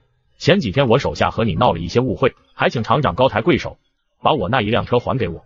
顾老板，我好不容易花钱把厂子盘下来，你就找人来一分钱不花就要把厂子收走，这有点不讲道理吧？你原来承包的合同有问题，我随时都可以收回厂子，还有你的承包期要快到了，你也保不住这厂子的。现在整个宾县都知道你赚钱，三教九流的都有想法，没我就这点本事，你镇不住的。行，我知道了，利息先给你。我以为你会要讹我，想不到你这么爽快。这样吧，我给你半年时间，让你把厂子里的库存都卖掉，你再把厂子给我。这厂子虽然最后会落在我名下，可我也是替我舅做事。谢谢，这个给你。你动了我的发动机，拆个火花塞而已，一会就给你装上。要不你今天就把厂子收走吧。我们厂子里刚刚接了不少订单，你拿来订单刚好生产。最近厂子进来的水果原材料价格极高，做一单亏一单。现在要是让顾秋南来生产一阵子，亏了钱，弄不好这厂子最后因为他们不赚钱，就不会收回去了。这韩立这个对手实在太有心计了，自己那几个被打得半死的兄弟，还是小心一点吧。呵呵，我就半年后来收回吧。客气什么呢？前几天还找小弟来收厂子，今天怎么就不要了？呵呵，我怕你坑我。这可怎么办？半年之后可是要把厂子退回去，这半年的生意原材料价格这么高，注定是要赔钱的，真是后悔当初应该信那张小纸条的话，早点把罐头厂处理掉好了，现在搞不好要赔许多钱。工厂的大门，顾秋南开着一辆跑车疾驰而去，没有回头，也没请韩立吃饭，像是从狼窝里跑出来的兔子。韩立站在门口目送顾秋南，他心里充满了失落。要是这个顾秋南上进一点，今天就答应自己把厂子和订单都接过去，自己就不用再担心这个罐头厂做不出产品要违约的大麻烦了。韩立想到厂里进不到廉价的原材料，就心里感到难受，尤其去了冷库，见到里面快要见底的库存材料。厂长，这些黄桃最多再撑1个礼拜。知道了，我会尽快叫人送货的，晚一点送的水果新鲜。看这情况还是去一趟滨城，找一找供应商，和他们商量一下，把水果的进价下来，哪怕是压到成本线的3块5，一分钱不赚，这都是可以接受的。去滨城少说也得3天以上的时间，还是先回一趟家跟老婆杨雪报备一下吧。韩立回来后和杨雪说了厂里发生的事，还要去一趟滨城。等到第二天一大早起来准备赶火车的时候，发现手机上有一条信息，韩立点后开，里面只有一句话：客厅魔方。杨雪，你发这个什么意思？我没给你发短信啊，这不是我发的。可这是你手机发过来的呀。我的，不可能啊。明明是杨雪发的短信，为什么她不承认呢？难道又是一条神秘信息？可是短信上写的客厅魔方是什么意思？我也看不明白啊。这一次的提示内容显得十分的晦涩，韩立看了半天短信还是不理解后，便决定在火车上好好研究。韩立便拉着皮箱要走，也在这出门的时候，他一眼看见在桌子上放着一个魔方。魔方？难道意思就是到客厅拿魔方？韩立恍然大悟，便过去拿起了那个魔方，只见下面压着一张小纸条，小纸条上密密麻麻写着一行行的字。第一步，放出烟雾，故意告知各地水果供应商，罐头厂要采购100万级的水果订单。第二步，高价采购少量水果，让供应商将大量货运到宾县。第三步，货到地头死，水果没法再运回去，杀价，杀价，杀价。第四步，赶紧脱手罐头厂没有前途的。这纸条上写的这一条计谋是真狠，这一招可以直接把哄抬水果的供应商坑死，这完全是丧失了最基本的诚信。不过这未来的厂子主人可是那一位大人物王东奎，坑这人是替天行道。韩厂长，这2个人是厂子里采购经理，一个叫做张子楠，另一个叫做胡雷。他们对原来那些供应商很熟悉，这一次出去采购，韩立便带着他们2个。滨城那边的王老板联络了没有？联络了，按以前的规矩，我们到了滨城，他们会来火车站接人。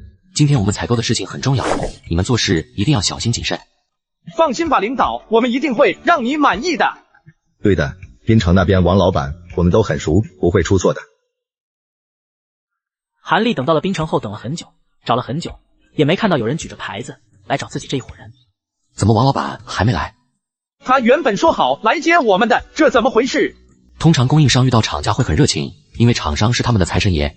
可是这一位王老板怎么显得这么奇怪？自己这样一个大主过来了都不接，难道不想赚钱了？我们先找个旅馆住下吧。王老板不来，我们明天就自己去周边的水果园和批发市场采购。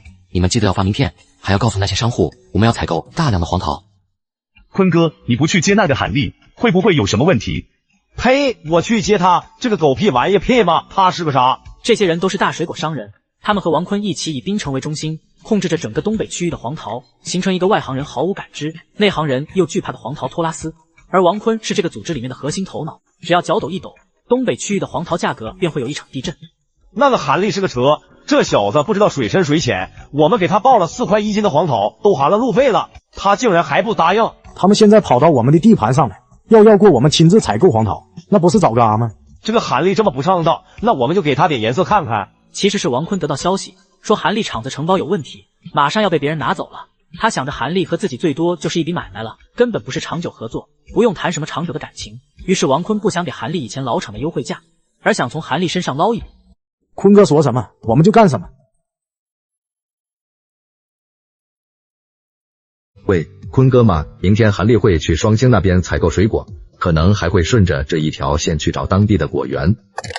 还想找果园？去他奶奶的！明天通知所有商铺，厂里进货一律批发价6块钱。哪个果园敢私卖给韩立，以后就别在滨城混了。涨到6块，价格太高，销量会大跌，到时候会亏钱的。放心，只要等到这个韩立进了货，我们把这个价格压到3块钱，让这个孙子傻眼。这个韩立要不是个傻子的话，他一定会来求我的。到时候我让他给你们学狗叫。让厂长学狗叫，也就您坤哥了。什么？你今天就要20吨黄桃？你最低可以给我什么价格？最低6块钱1斤。跑了这么多家，怎么都是一致的报价6块钱？自己来滨城之前的报价都是4块钱，没几天竟然涨了2块，这太不正常了。这位客人，我告诉你个实情，这价格是昨天刚调整的，不卖这个价格不行的。在这个市场里，要是不听话，被打断腿是很正常的。韩立听完这些话，站在水果市场里，感觉仿佛上面有一只无形的大手在操控着一切。韩立也不服输，想把这一只手打骨折，于是开始一家家的扫货。由于黄桃这种水果不易保存，最后花了3万6千块就把市场里的货全部给扫清了。你们3天后再多准备一些黄桃，我要收购200吨。韩立把这一消息说出去之后，一下子震惊了市场里所有的商家。市场里的商家们便纷纷打电话给果园里面进货。什么？这个韩立连6块钱的货都要？他疯了吗？他这罐头还有钱赚吗？不得亏个底朝天！王坤在得知韩立硬生生用6块钱的价格扫光了市场上的黄桃后，一脸的震惊，因为他的报价是4块钱，足足比市场低2块，而韩立却不来找他进货，反而要6块钱的黄桃。老板，这个韩立还说3天后他还要再来进200吨货，你说我们要不要多备一点货？我们周边的商铺都在进货。不对劲啊！我这里4块钱不要，他去市场上扫货，这究竟是要做什么？是不是韩立生了您的气？他今天来槟城，您都没有像往常那样去接待，他可能就是生气了。置气？那钱置气？不是这么看不开吧？这个韩立到底是玩的什么套路？老板啊，不管韩立什么套路，他3天后就要来采购200吨黄桃，6块钱1斤，这利润可大了去了。果园里的黄桃合约价2块左右，要是卖6块钱，那可是赚2倍啊！240万的大单子，老板，我要是你，现在就去找韩立了。虽然自己和那些同行们都定了同盟，约定要一起吃下韩立这个大货，可是在利益面前都是虚的。要是自己不备货，肯定被别人占了先机。要是真的跟别人一样备了许多货，这个韩立又不买了怎么办？黄桃可是放个3天就烂的。王坤琢磨了半天，最后咬了咬牙，拿起手机，在上面拨了一个号码。方便吗？帮我打听的是韩立下一批的黄桃要进多少货，到底打算用什么价格？帮我问问清楚，到时候不会亏待你的。不知道他们这些供应商会不会上钩？采购了一车高价水果后，韩立便忐忑不安地回到了宾馆。他接下来就是等着大量商家进黄桃。老板，今天你们去的市场，黄桃价格怎么样？那些商家都是6块，他们好像说好了一样。果然是整个市场被人操纵了。那张子楠，你那边怎么样？我那个市场和你跟胡雷的一样，也是6块。我又没和张子楠说过双星批发市场也是6块钱，这张子楠怎么会知道？韩立假装没察觉任何异样，不动声色和面前的2人说道：“你们辛苦了，先回去休息吧。”老板，那我们就回房间了。在张子楠和胡雷转身回房间的时候，韩立低头看了一眼张子楠脚上的鞋。自己今天去的双星市场非常泥泞，全是污泥，自己的鞋都脏得不行。这张子楠的鞋一点泥灰都没有，看来这张子楠肯定和王坤有一些来往，甚至知道这一次哄抬黄桃价格的内情。哦，对了，你们等一下，我明天要去一趟全城，你们2个在这里给我再找找货源。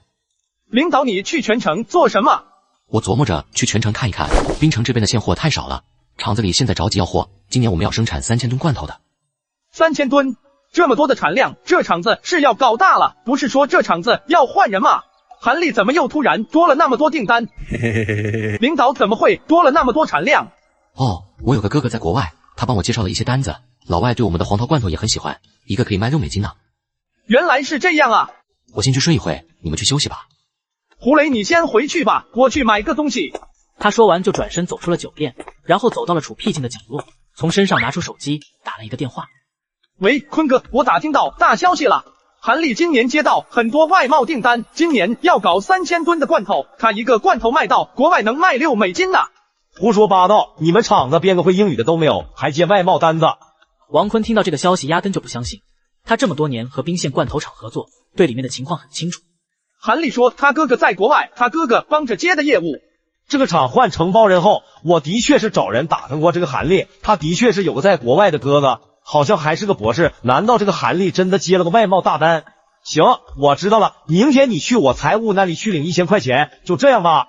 怪不得韩立6块钱的黄桃都敢收，接着这外贸订单，韩立肯定是要赚大钱了。原本还担心韩立是故意拉抬价格，让市场出货，然后再让价格暴跌，原来不是，是韩立竟然和老外勾搭上了，真是后悔自己干嘛搞那么多幺子，得罪韩立。王坤想到了韩立需要黄桃的资源，甚至都要跑到全城那边去找。他沉思片刻，便立马招呼身边的人：现在开始给我从各地挑黄桃，有多少要多少。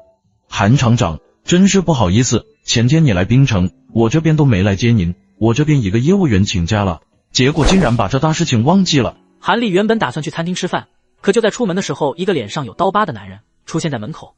他叫郭大南，是仅次于王坤的黄桃供应商。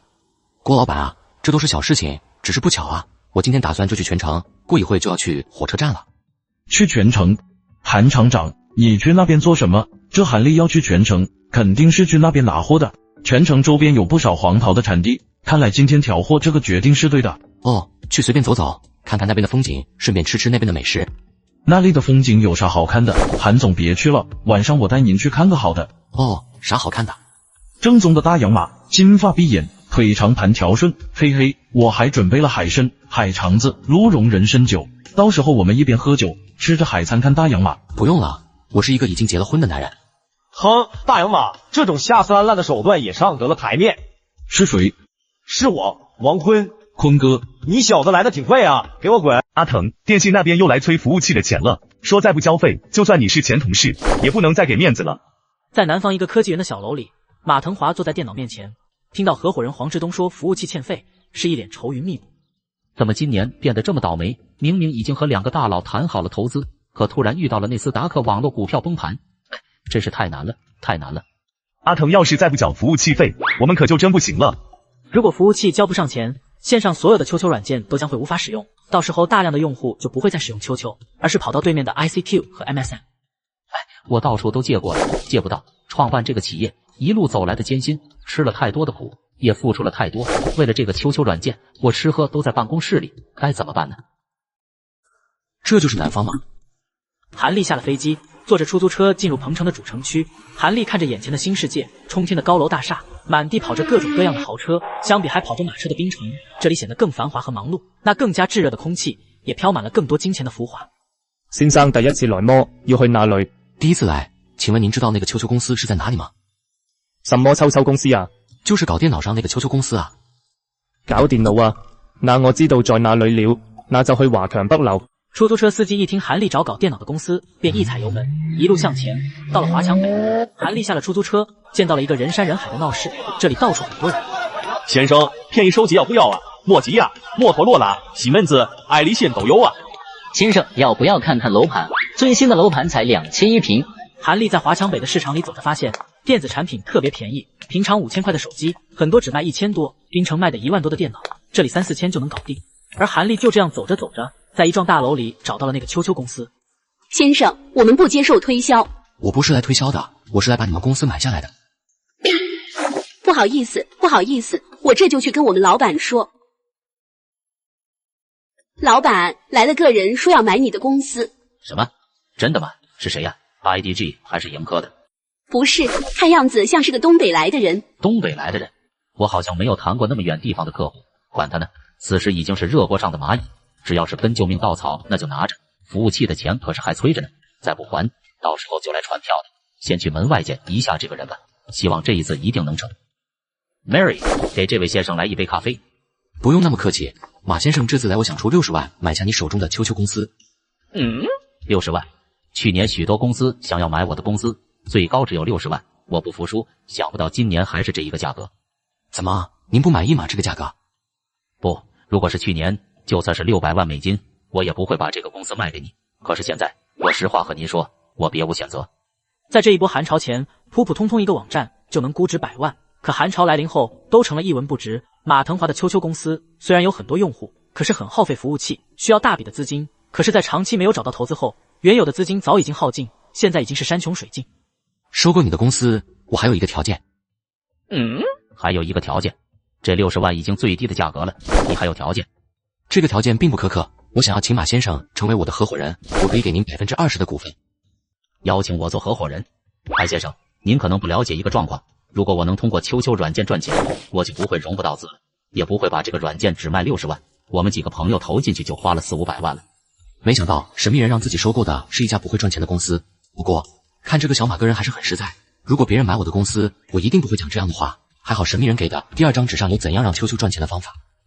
馬先生，我們先簽合同吧。簽完了合同，我告訴你這個秋秋怎麼賺錢。你能告訴我秋秋賺錢的方法？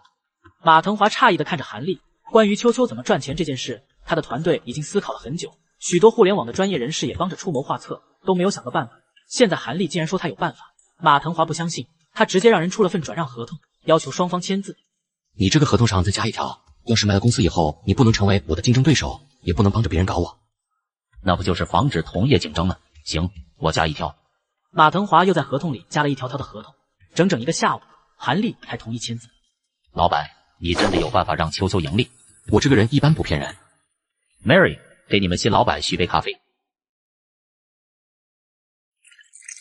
对不起啊，老板。没事，你做的没错，以后遇到推销的一定要轰出去。老板把盈利的方式告诉我。你不相信我是吧？所以才敢签下那个合同，我们赌一把吧。赌什么？如果我的方案可以实现，你给我打一辈子工；要是方案无法实现，我再送你60万。呵呵，想让我替你打一辈子工，不可能，你那60万就是送我的。那我们先写个合同，如果你输了，就要替我韩丽打一辈子工；要是反悔，就赔给我10套罗湖区的房子。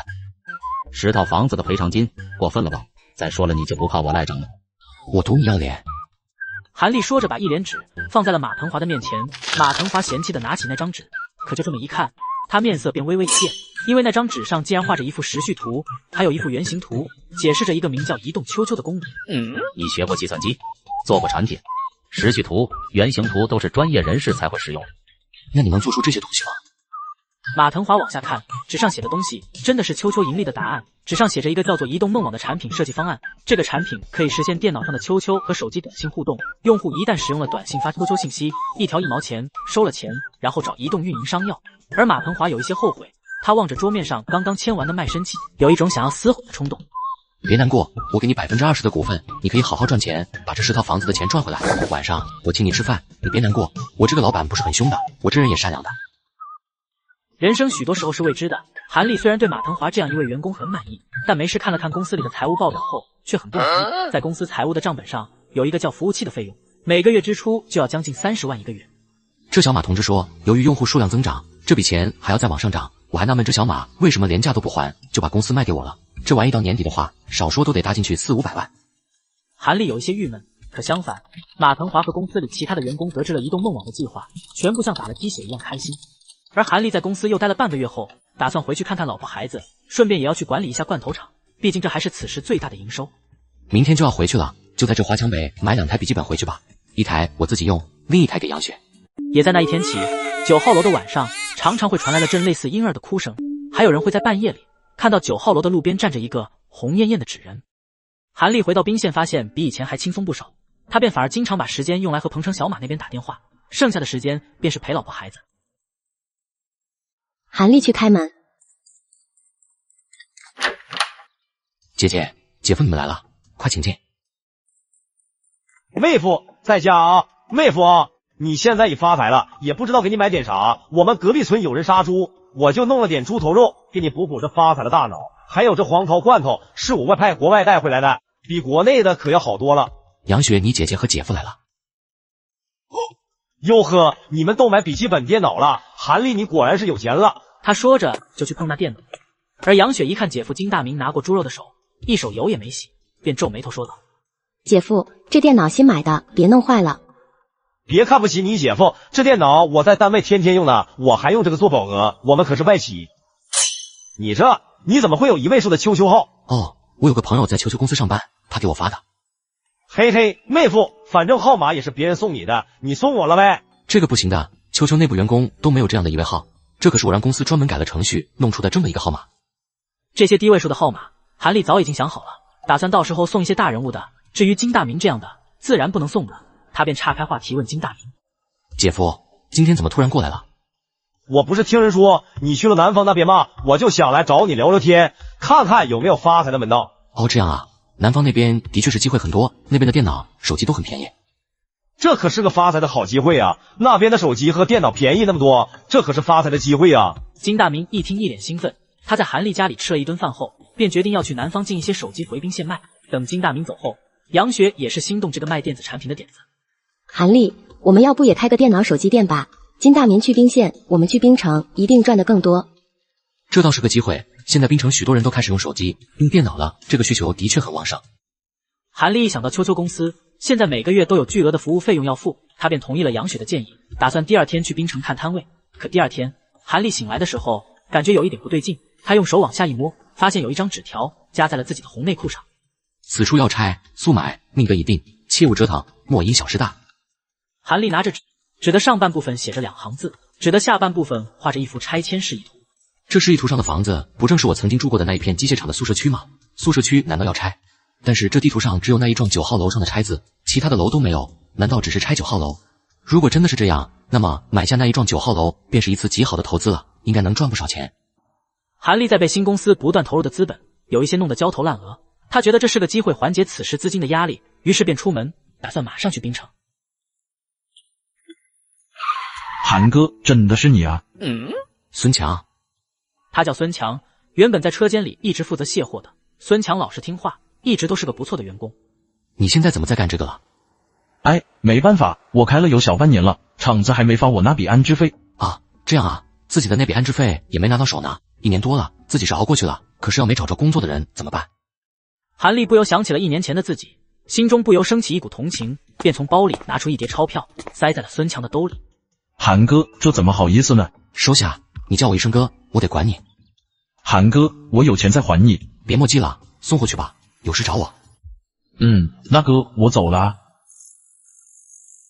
以前从厂子里待的人个个都这么艰苦，而9号楼里住的许多人都是机械厂曾经的大人物，他们的房子在未来会迎来一次拆迁，真是一群幸运加持的人啊。韩立望着9号楼，就在这时，他看到了一面墙上贴着很多小广告，其中竟然有几张9号楼的卖房广告。真是踏破铁鞋无觅处得来，全不费功夫。竟然还看到9号楼的人自己把房子卖出来的，难道是因为宿舍楼去年发生的那个案子，就发生在9号楼的？看来厂子里那些不可一世的大人物们，原来也怕这个呀！这得抓住机会，一定要收拾这帮子王八蛋。天渐渐变黑了起来，韩立心里也很纠结，一直在告诫自己要善良，要善良，仇恨解决不了任何问题。可韩立的腿还是控制不住的走向了路边一个卖鱼的摊位，买了3斤的鲶鱼。鲶鱼在槟城是个好东西，可以做一道名叫鲶鱼炖茄子的菜。不过韩立买了鲶鱼并没有买茄子，他等到天更黑，宿舍楼附近没有人人影之后，戴着口罩潜伏到9号楼附近的化粪池附近。韩立将那3斤鲶鱼全扔进了化粪池。鲶鱼在化粪池里的生存是没问题的，而且它们经常会发出一种类似婴儿的声音，尤其是半夜时分。而在这9号楼里，那桩凶杀案里也有一个死去的婴儿。不过光这鲶鱼不太稳妥，明天再去郊区买一些纸人回来。也在那一天起，9号楼的晚上常常会传来了阵类似婴儿的哭声，还有人会在半夜里看到9号楼的路边站着一个红艳艳的纸人。他妈的，这声音又来了，这日子没法过了，我要搬家。后朋友以前是机械厂的副厂长，他家住在楼上，声音似乎是从楼下传来的。后朋友直出以为是老鼠，可听声音又不是，他误以为4周有小孩子在哭泣。可是和邻居们一打听，9号楼里虽然有小孩，但是没有刚出生的婴儿。这声音就是奇了怪了。朋友，你干嘛呢？那个声音又来了。什么？又是那个声音？后朋友，你可不要吓我。我干嘛骗你啊？哎，你说我们要不要去找个大师来念念经？念经？你疯了吗？你怎么搞这种封建迷信？传出去被人笑话死了。可现在楼下的人都说，这东西弄不好是我们隔壁的，他们家可有个小孩。什么小孩？后朋友慌乱了起来，都觉得此时的房间里飘满了一种阴冷的东西，他后背都觉得有一些发凉。你记不记得隔壁的那户女的？她以前找你要过工作，后来你收了她的钱，都没给她办好。你能不能别说这个？大半夜的瘆得慌，你这个女人怎么老是自己吓自己呢？要不我们把这房子卖了吧？我听人说琼岛那边现在房子可便宜了，一年4季穿着大裤衩子在外边跑。就在这时，厕所里又传来一阵怪叫。又是这个声音，要不明天先叫个大师来看看吧。好，明天我去找个大师。后朋友，家里可没有裤子再换了。后朋友像是一个犯了错的小孩一样羞红了脸，不敢直视面前的女人。也在这个悲凉的时刻，他下定了决心。明天就找人问问，到时候我也去贴个广告，一定要把这房子卖了。还有，你明早上秋林再给我买几条裤子。数天后，宿舍区开始流传着9号楼闹鬼，半夜经常有婴儿的哭声，还有人看到了马路边上的纸人。在这样的氛围中，人心惶惶。韩立也在这时开始一套套的收房。9号楼原本市场价大约8万一套的房子，在这一场闹鬼事件中都打了个骨折，已将市场一半的价格卖了出来。他一下子收购了7套，包括那一套凶宅。那3斤鲶鱼也就变相地给韩立赚了近30万。9号楼也剩下了最后3套没有卖。今天再去9号楼去碰碰运气，说不定最后能把所有的房子都收下来。当韩立走到门口不远处，他便看到一个老头领着几个工人站在化粪池边上。我觉得那个声音好像是从下面传出来的，好像下面有什么东西。你们几个给我把这个化粪池给弄开，今天我一定要搞清楚那个怪声是从哪里来的。不好，这化粪池要是被老头撬开，发现天天半夜叫唤的那几条鲶鱼，这后面的房子难收了不说，前面的业主要是知道这个，他们估计都要找我来毁约了，弄不好还能打上官司，麻烦到时候就大了。你们几个在这干嘛呢？韩立，你小子什么意思？这几天把楼里好几套房都收了，我怀疑肯定是你小子一直在装神弄鬼。后厂长，您可冤枉我了，您可是做过干部的人，可不能和他们一起胡来啊！胡来？我挖个化粪池怎么就胡来了？领导，这化粪池可是要死人的。第一，里面有甲烷气体，遇到火那可是要爆炸了。你看这家伙混球还在抽烟。什么要爆炸？几个工人听到韩立这话，立马灭了烟头。那现在没人抽烟了，可以动手挖了吗？领导，这你就不知道了。这化粪池啊，里面的毒气细菌可是毒得很，您几个起码戴个口罩。万一您几个染上什么不干不净的毛病，宿舍区这边听说最近可是发现了一个的内病的，您得小心啊，那毛病可是体液传播的。领导，您真想拆这化粪池，我就替您拿几个口罩、皮手套回来。这有点道理，那小韩就麻烦你了。你们先在屋子等，我去就来。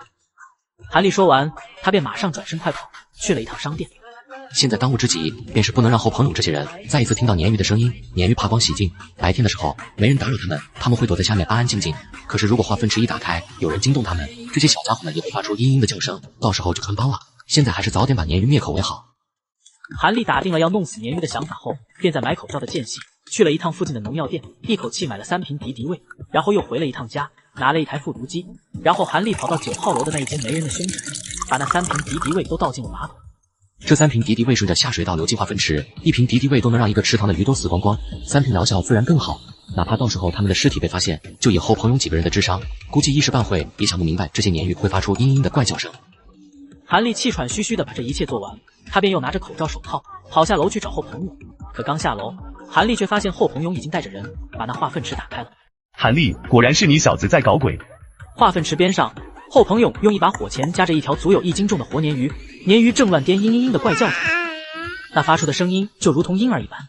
这3瓶敌敌畏啊，3瓶啊，这简直是生命的奇迹！这些鲶鱼生命力实在是太强了，如果是其他的鱼种，可能早已经被那3瓶敌敌畏毒死了。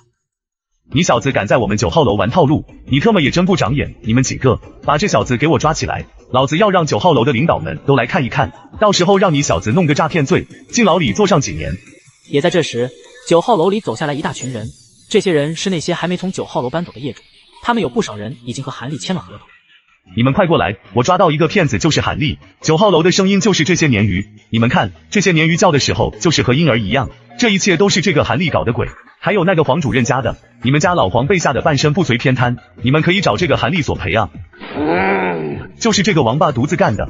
原来是这样，那个婴儿哭声，原来是这个鲶鱼。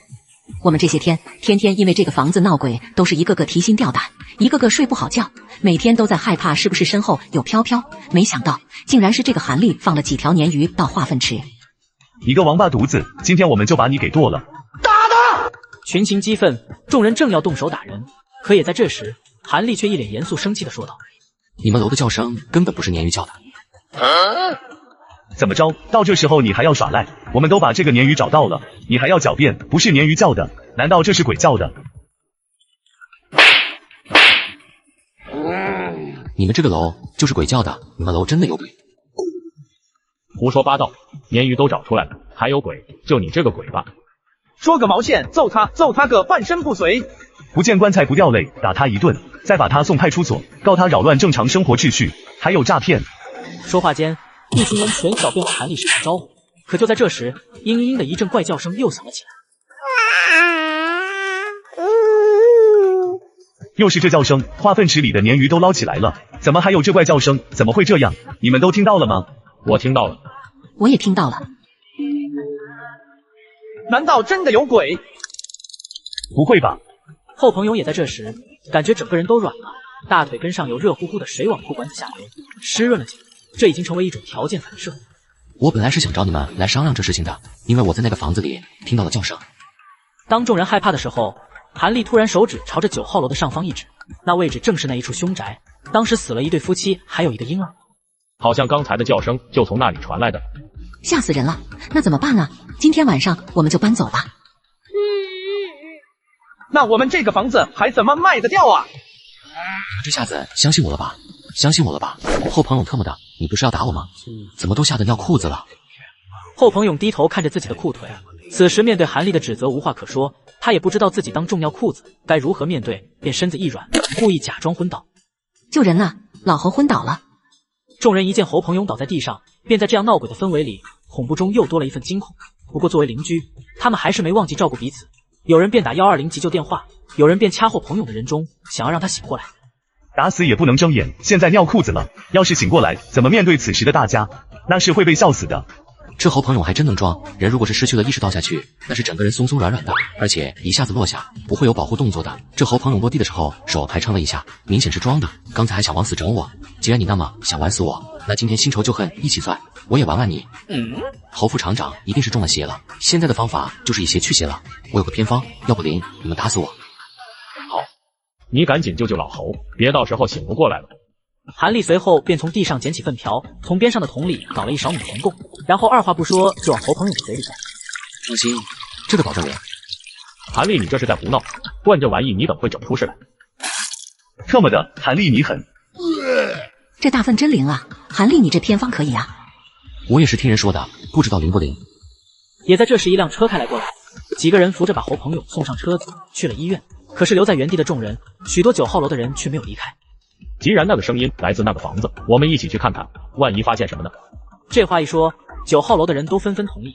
他们这一群机械厂前厂长、前财务处主任、宣传处等领导组成的一群人，便决定一起去那个凶宅。韩立，你买了那套房子，应该有钥匙吧？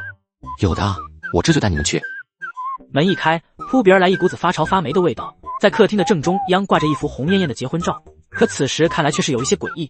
不少人没走进屋子几步，便吓得一个机灵，便一个个转身跑了。只有2、3个人跟着韩立在屋子里转了一圈，也没有什么东西啊。瑞大平是仅剩的2、3个人之一，他目光如炬地看着屋子里的一切，像是想要找出一切蛛丝马迹。厨房里几乎空无一物，客厅里只有一些家具，去到厕所时只有一本新概念英语和一个复读机。这里有个收音机。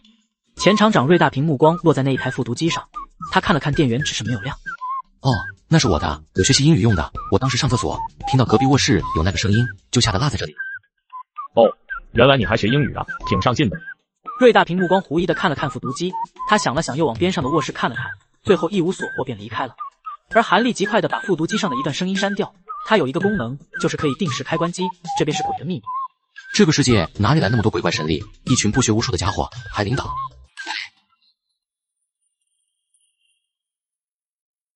喂，韩立，你在冰城那边有没有把商铺选好？钟大民家最近在冰县手机卖的可好了。老婆，我不打算卖手机和电脑了。什么？你不打算卖手机和电脑了？你什么意思啊？不是说好了吗？韩立，钟大民卖手机很赚钱，2个礼拜他就赚了1万多。1万多吗？这9号楼我已经买了7间了，还剩下3间。如果拆迁，按照冰城的赔偿标准，属于一类地的9号楼大约在2400块1平左右，至少将近是6倍的收益，而且不用交税，这将会大约有140万左右的赔偿。怪不得纸条上神秘人会写，切勿因小失大。虽然此时卖手机很赚钱，但相比拆迁还是慢了一点。老婆，我想我以后再也不会做1个月少于100万的生意了。韩立，你等一下。韩立在9号楼待了一会，打算先回到冰县。走到小区楼下时，突然出现几个大妈，厉喝一声，拦住了韩立的去路。你们想干嘛？之前故意让侯朋勇吃了米田共，现在这个张荷花带着2个老太太，莫不是来找回场子的？这可麻烦了。韩立呀，我是来谢谢你的，刚刚你救了我老公。还谢谢我？这怎么好意思呢？当然要谢谢你了，我们老侯以前就说你人品好，不过你好人做到底，能不能再帮我一个忙？这侯朋勇除了上面的领导，对待下属不是逮就是骂，要是能夸我，除非太阳从东边出来。什么忙？张大姐你说。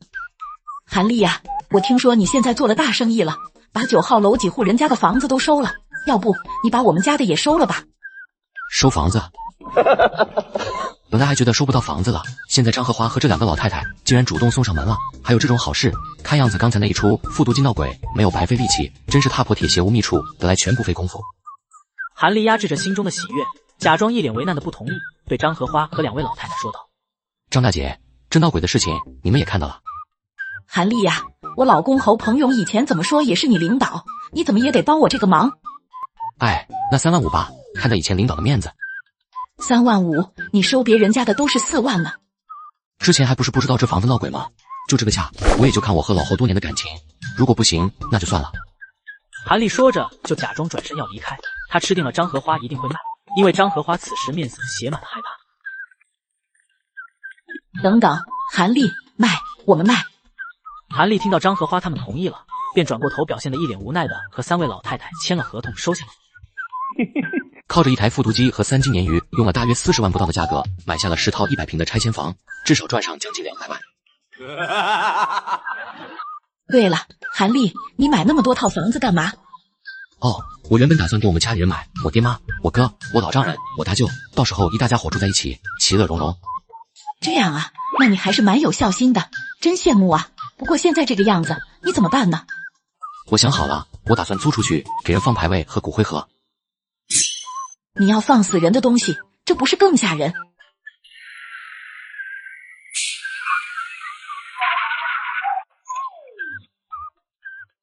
呵呵，韩丽，看来他们几个房子也卖给你了，恭喜恭喜呀！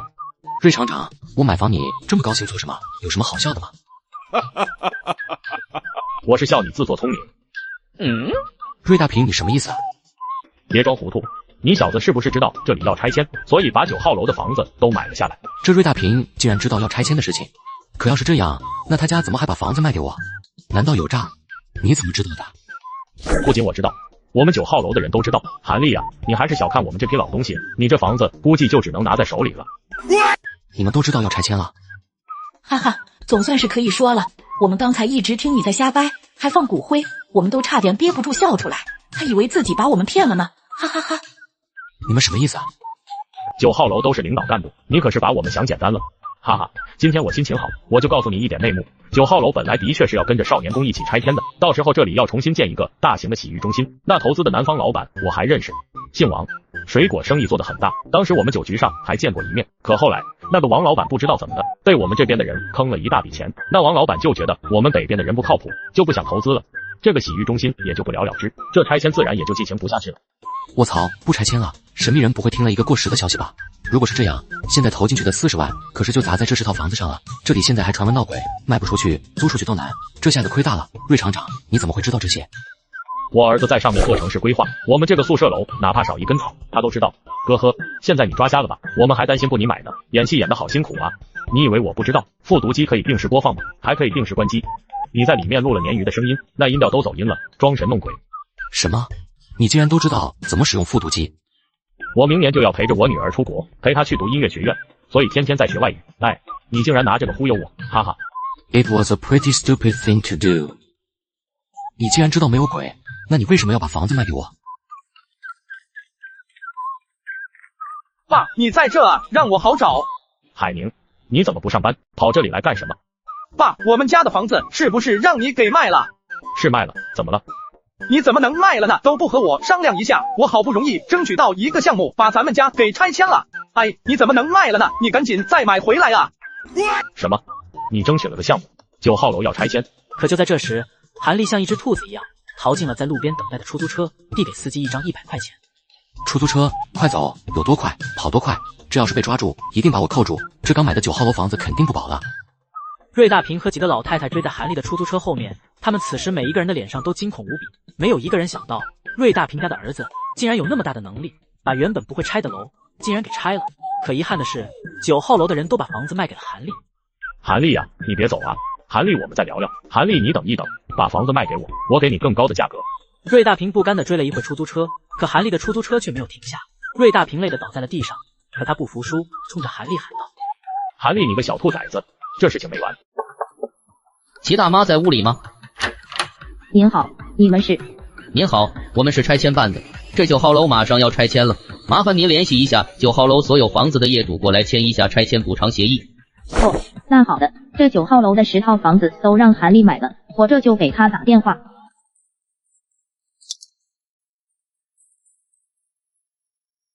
韩丽啊，拆迁办的来了，叫你到居委会这里来一趟，签一下拆迁补偿协议。哦，好的。齐大妈，可是今天我还在宾县，过去到滨城也很晚了，不如明天吧。那好，我待会跟拆迁办的说一下。对了，韩丽啊，还有个事，你们家昨天被人砸了。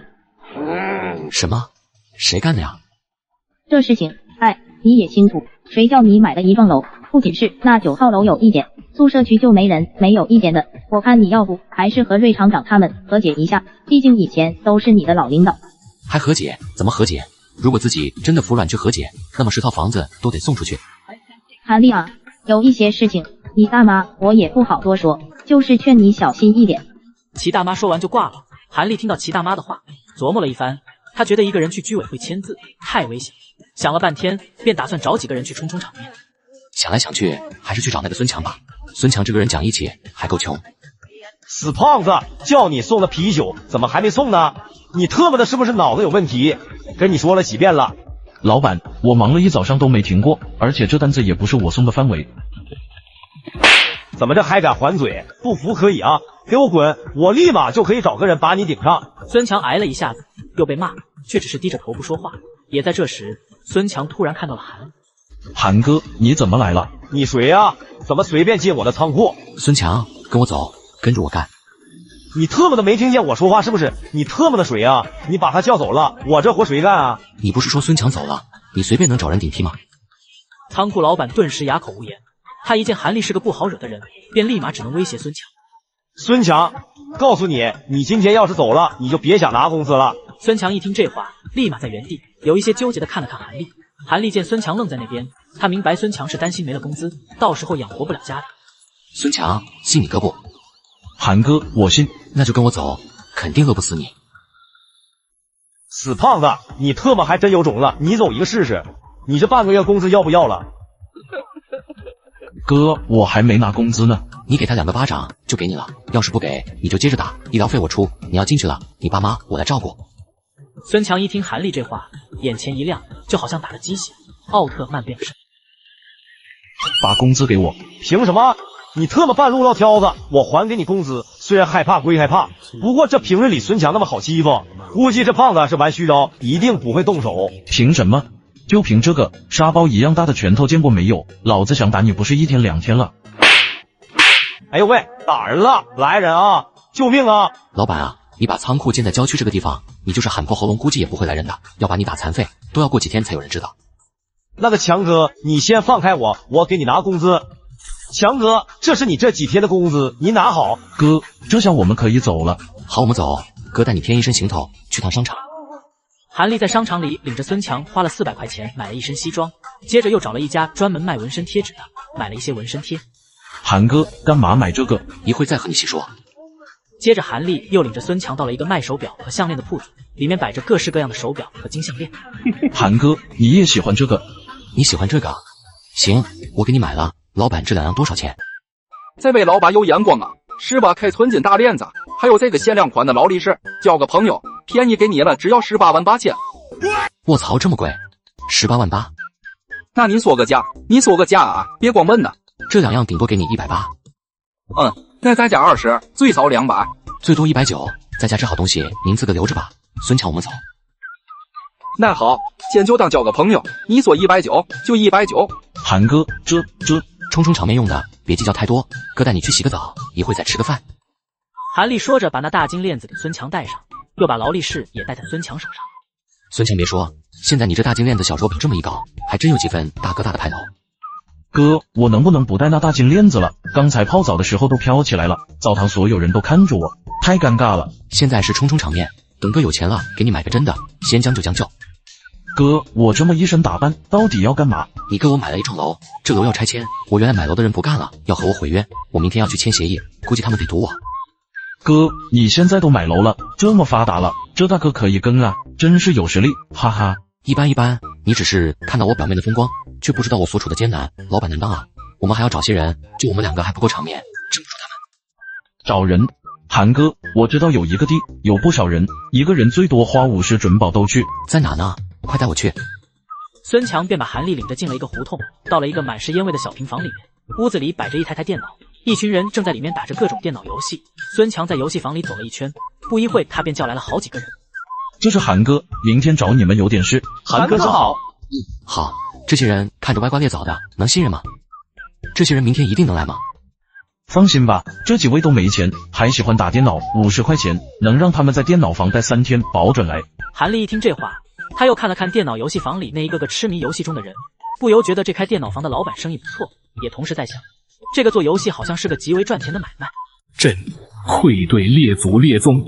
恭送大明皇帝上路。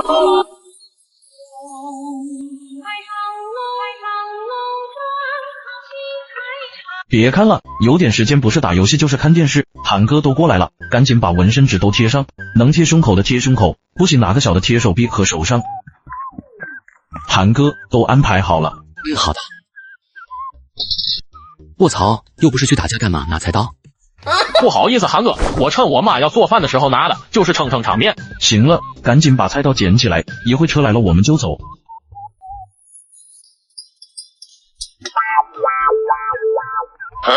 你小子家是开五金店的吧？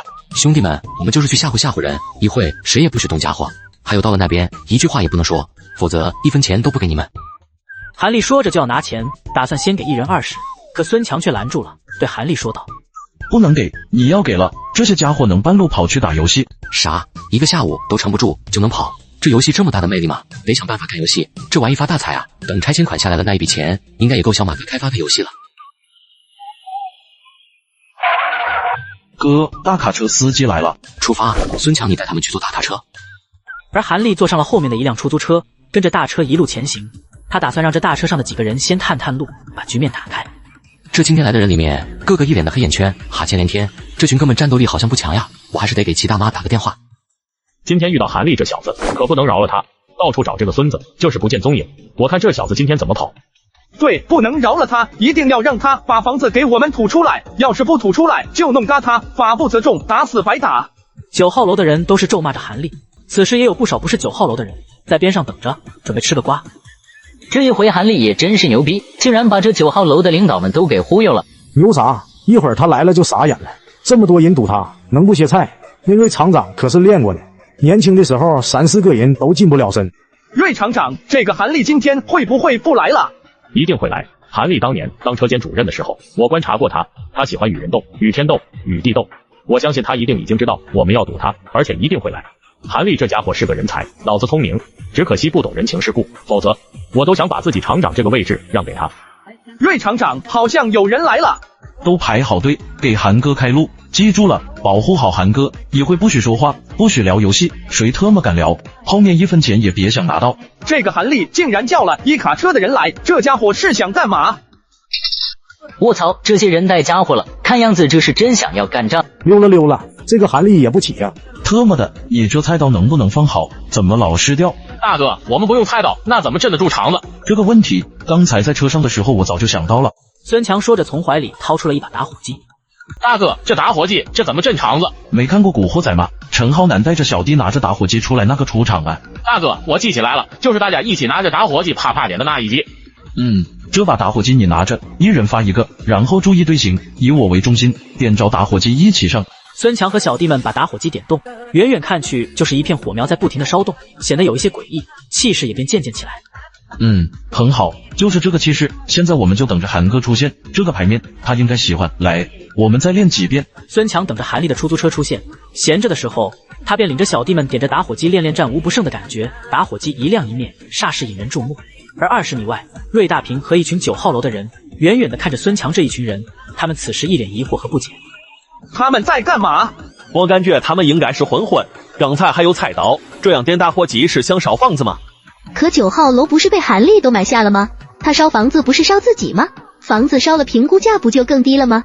你们这么一说，我想起来了，好像是《古惑仔》里的一个镜头，看样子他们应该是专业级别的流氓混混。众人一听都是一脸惊愕，要是遇到这样的，可真是麻烦了。在这一刻，许多人都开始害怕起来。瑞厂长，这下子我们该怎么办？瑞大玉看了看众人没有说话，拿了一个电话，拨打了个号码。喂，长保卫科吗？这里有几个混混闹事，人比较多，你们最好再叫上派出所的同志也来一下。20分钟后，叔叔们开着车出现在了宿舍楼下。叔叔同志，我们就是在这里站一会，玩玩打火机，也要跟你们走吗？少废话，赶紧上车。在一大群人的围观下，孙强和几个小弟带着银手镯，一个个一脸悲惨地上了叔叔车。他们并没有料到，怀里揣一把菜刀、锤子是要被抓的。哈哈，一群傻狍子。不对，这群人里面怎么没见到韩立？奇怪了，难道我判断错了？这个韩立压根就不敢来。瑞大平便愤怒地想要转身离去，可也在那时，他无意之中朝着居委会的大门看了一眼，却发现不知何时，居委会的大门竟然关上了。不对，现在才3点半，还没下班，居委会就关门了。该不会是这个韩立让齐大妈上门去签字了吧？真是混账！这韩立竟然和我玩瞒天过海的阴招。师傅，麻烦车往前挪一下，这边下水道堵住了，我们要在这掏大粪。不好意思，师傅，我再往前开。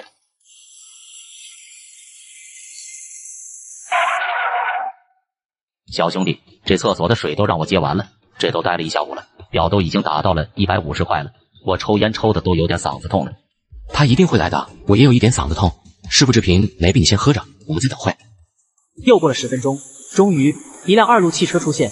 当车子缓缓停下，一个提着包的女人从汽车上一跃而下。来了，他来了，终于是等到了。齐大妈，您来了。韩丽啊，签个合同，你让我跑这么远，光公交车我都转了2辆。齐大妈给您弄了点大米、鸡蛋，还有一些花生油，都在出租车后备箱里。大米是进口湖的，鸡蛋都是正经的小本鸡下的，吃的都是山里的虫子。大米是金国湖的，金国的大米以前可是给皇帝吃的。齐大妈脸上也在这时露出了满意之色，这才从包里拿出了一份协议书。这几张纸上写的字，在任何时代都能改变人的命运。韩丽拿过这一份协议书，便在上面签上了名字，又按了手印。齐大妈，这钱我啥时候能拿到？3个月内应该可以的。不过那上面的谁我认识，是我一姐妹家的表姑父，我和他说了几句，应该这1-2个礼拜就能到账。哦，那谢谢你齐大妈。韩丽说着，又拿出了2000块钱塞进了齐大妈手里。齐大妈上次养雪的事情还没谢过您，这是一点小意思，您先收着。这些大米什么的没敢送您家去，怕邻居说闲话。这一家有一家没的，要都送了也怕太招摇。哎呦，你还念着呢，都多久的事情了？韩丽，你还真是个懂感恩的人。师傅，麻烦送一下这老太太去宿舍楼，到时候帮忙再搬搬东西。韩丽看了看出租车的表，此时是160的价格，她便拿了300递了过去。到宿舍楼大概50，多了100不到的小费。出租车司机看到这300块，心里也是一阵高兴。行，放心吧。随后出租车带着齐大妈和那一份协议书赶往了宿舍楼。协议书终于是签好了，只等着上面往银行卡里打钱了。现在有钱了，之前答应杨雪要买一套别墅，现在反正也没别的事，先去看看吧。道里区是滨城最繁华老城区，这里是一群落难贵族们的聚集地中心。贵族选的地方不一定对，但一定贵。韩丽在一所卖别墅售楼部里便感受到了这种贵。1平2400，这附近最贵的也不过1500，你们怎么卖那么贵？您这样身份住的房子，怎么能跟普通人住的商品房比？这人拿着拆迁协议书，一看就是要拆迁的暴发户，今天一定要拿下他。你这么说有点偏见了，别墅和商品房不都是住的吗？您说的是，我偏激了，房子的确都是要住的，要不我先带您看看房子。那好的，先带我过去看看吧。韩丽在跟着销售经理到了别墅区那一刻，韩丽整个人一震，目光看着远处的欧式大房子，她感到有一种来到了童话世界的感觉。这就是传说中的大别墅吗？这房子一套多少钱？我们这边全部都是240万一套。多少？这房子也就2层，一层最多也200平，怎么要那么多？滨城普通人1个月才拿500块，这么贵的房子谁买得起？先生，其实您有一些误解，这别墅不是2层，而是一共有4层。您看到的是上面2层，下面还有2层地下室，其实有1000平。销售经理耐心的一边解释，一边领着韩丽走进了这间装修过的别墅。这西洋的沙发、西洋的家具真的很喜欢，可是原本买房加装修的预算是80万，我还打算把剩下来的钱，还想去尝试一下那个发财游戏的领域。现在看来自己还不是个有钱人，哪怕自己拆了10套房子。先生，像样板间这样的装修过的房子，价位在300万一套。这个价格总价有点偏高，我再考虑考虑。这种高档别墅，10天半个月的估计也就2-3个人看的，可不能这么轻易放跑它。先生，我们这边还有几套优惠的，现在是7折优惠价，168万就好。168万，一下子降低了72万，不过还是算了，买了房还得装修，1000平米的房子，装修起来也不是个小数目。先生，这里还有一套，有个业主刚装修完，还没有住过，240万买进，100万就卖。什么？100万？为什么那么便宜？是这样的，我们有一个业主，他最近生意上很不顺利，急需一笔钱周转。这屋子里不会是闹鬼吧？才这么便宜？先生，您真会开玩笑，怎么可能闹鬼呢？没有的事情，这业主还没住进来呢，怎么可能有这种事情？那我看看房吧，可以的话我就买。销售带着韩丽走进了这间别墅，屋子里面的装修也是欧式的，装修极尽奢华，在屋子的大厅墙上还挂着一幅巨大的黄桃画。这房子总体感觉不错，这房子我想要，能做贷款吗？贷款可能有一些麻烦，这老板是急着出售，要求一次性付款，贷款的流程太慢了。那行，先见见这老板吧。虽然拆迁款要过一阵子下来，可罐头厂里最近这几天回了不少款，账户上加上上个月的钱，应该有100万了。行，那我帮您约他，他这几天也刚刚好在滨城。不一会，那一位业主就风风火火的过来了。可韩丽看到那一位业主，她当场就吓傻了。王坤。韩丽又一次见到了王坤，她有一些诧异，因为在滨城一别后，以为是再也不见。可世事难料，韩丽在滨城又见到了王坤这一位老朋友。韩丽是你，老子今天就弄死你！王老板，您别冲动，你刚出来可不能再进去了。特么的，韩丽你个王八蛋，老子被你害惨了！王老板，你现在缺钱用，要是把我打了，再给我20万，自己再进去蹲几个月，不值得呀。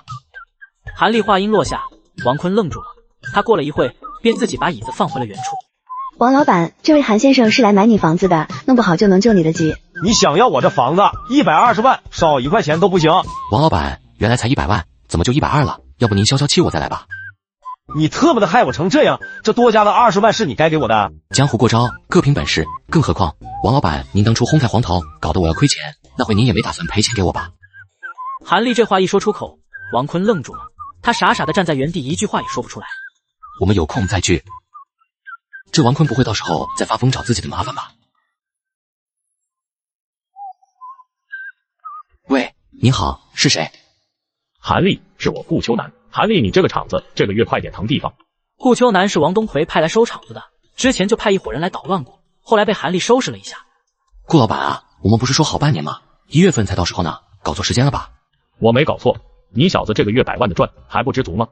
呵呵，顾老板，您的意思我越来越听不懂了。这顾秋南分明是眼红罐头厂的盈利了，想要立刻拿回去，毕竟1个月近100万的收入，整个宾县没有几家。听不懂也没关系，我以前没敢动你，是怕你从槟城来的有什么背景，现在我把你查得个干干净净，你什么货色我已经清楚了。原来顾秋南之前是有一些人脉上的顾忌啊，原来这家伙是那么阴险，那就不要怪我无情了。韩丽回想起了一些在宾县听到过的一些真实事件，他便走到了杂货铺，买了一打信封和一叠信纸。回到酒店后，韩丽开始写了一封封的信，把许多在宾县发生的离奇事情都写在了上面。这些内容都写好了，署名该写谁呢？韩丽想了半天，她翻开了自己的手机通讯录，找了一圈，最后她在每一封信的结尾都署上了一个名字：王坤。昏黄的路灯下，暗淡的光线里面已经没有路人，偶尔有一辆出租车路过。韩丽戴着帽子和口罩，偷偷摸摸地把一封封的信和曾经心中感到的不公全部都寄了出去。这次在信里面一个字也没提自己的罐头厂，万一对方有所察觉，那将迎来的是一场灭顶之灾。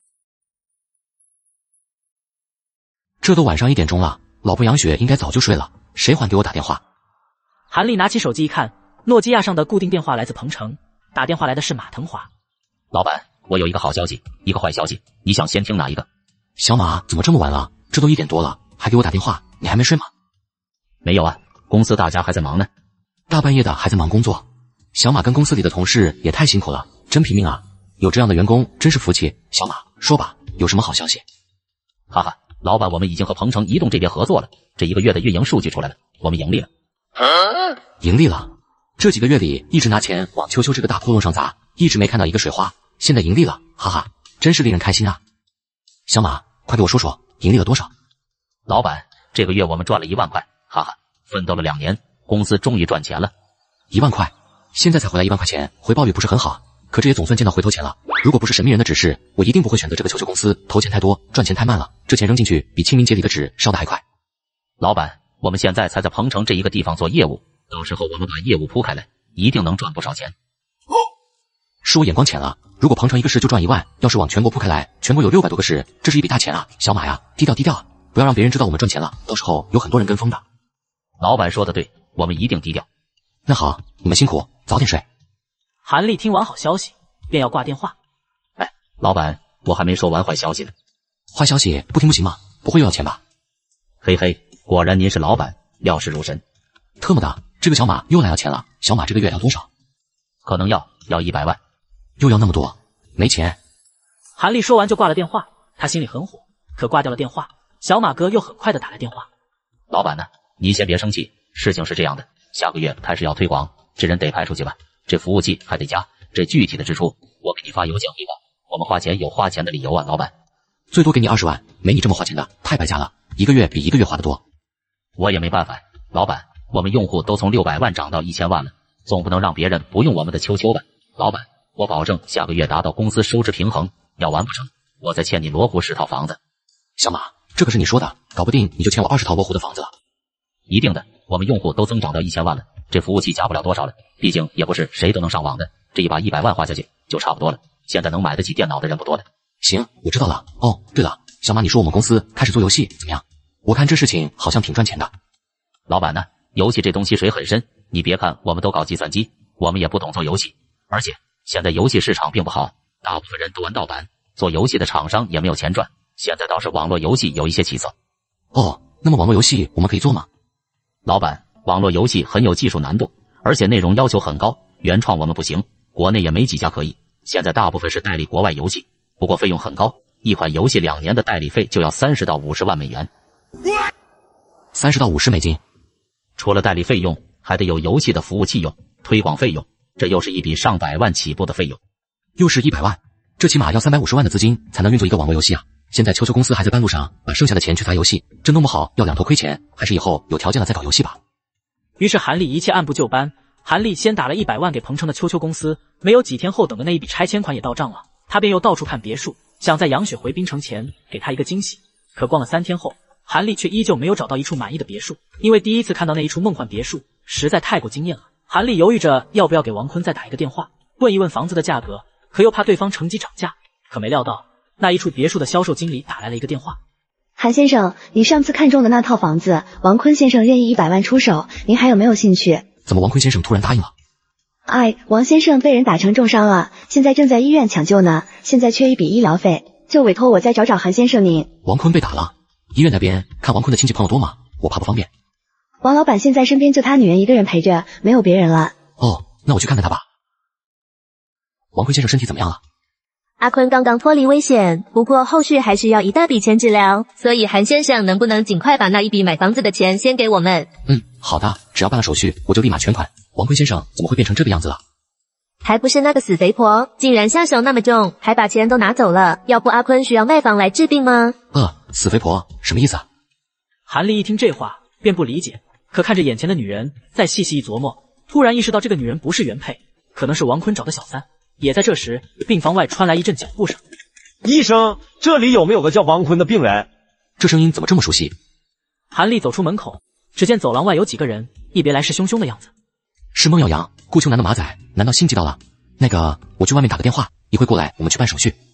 韩立朝着医院不远处的楼梯走去，走了10步路左右，韩立身后传来孟耀阳嚣张的呵斥声：“你特么就是王坤吧？”是王坤，你们是谁？是王坤就好，给我打！大哥，他都这样了，还怎么打？他那条腿还没吊起来，给我打断了。随后病房中惨叫声响起，韩立默默地等待在走廊口，直到那病房里孟耀阳带着那几个人骂骂咧咧地离开，韩立才往病房的方向走去。韩立走进王坤病房，屋子里比他想象中还要狼藉，开水瓶被打烂了，满地都是水渍，还冒着热气，送来的水果篮子被砸坏了，水果到处都是。那一位女主角关颖正在哭泣，王坤正在痛苦的呻吟，他的腿有一点肿胀，还有见红的淤青。韩立见状，二话不说，先叫了医生。这不能再拖了，之前就脾脏受伤，现在又这个样子，一定要动手术了。韩先生，这钱您能不能先出5万，当做房子的定金，到时候从房子里扣？拿定金没关系，可这房子的手续得尽快办掉。韩立见到这一对苦命鸳鸯，有一点同情，于是拿出银行卡，先替王坤付了这5万块钱的手术费用。王坤很快便被推进了手术室。太谢谢你了，韩先生，我先帮你把过户的手续办了吧，您也尽快把钱转过来，阿坤后面治疗还要很多钱。这是房产证，您看一下，一会我陪您去过户。这房子上的陆水丽是不是王坤的老婆？怎么了？有问题吗？过户的时候，房产证上的人是要到场的，或者给授权书。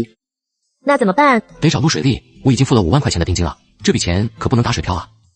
我才不去找那个母老虎。那只能现在找找王坤吧，让他想办法和陆水丽说说这个事情。于是2个人便又回到了医院。胰脏的手术比较成功，但是王先生在拍了片子后，他的髋骨处也有一处损伤比较严重。那可怎么办？再交8万块换个人工髋关节，否则可能终生残疾，只能坐轮椅了。还要8万？韩立却没有说话，他很同情王坤现在的状况，可这一次不打算再投钱了，因为不晓得陆水丽到底会不会把房子卖掉。那我再去想想办法。韩立则在房间里等着王坤从麻醉中彻底醒来，他想着到时候王坤可以联系一下陆水丽，可以把房子卖给自己。可2个小时后，王坤醒来，他却不肯给陆水丽打电话。我看见那个婆娘一肚子火，见到她我自己都想抹脖子。我刚动完手术，你让我缓缓。王坤拒绝了韩立的要求，见屋子里的关颖不在，便拿起手机打关颖的电话，可打了好几遍都没打通。他怎么不接电话呢？他不会回来了。如果他真的爱你的话，他会在你做手术的时候陪着你，而不是去张罗着卖房弄钱。不会的。你不信的话，我们赌一把。如果我能把他叫回来，你找你老婆把房子卖给我，而且还要再给便宜20万。如果你输了呢？你的医疗费我付，你也不用再卖房子了。王坤却有一些怯懦，他过了许久，才沉默地点了点头。韩立便拿起手机给关颖打了一个电话，可对方没有接。我想一定是他没听到吧。韩立没有回答，他又拿起手机发了一条短信。不一会，韩立的电话响了起来，正是关颖打来的。这证明他没有关机，你可以看我发的短信。那一条短信写着：房子手续已经委托熟人办好，怎么打钱给你？如果我没说错，他打不通我的电话，一定会转过头来打你电话，然后把你的钱骗走。韩立话音未落，王坤的手机就响了起来。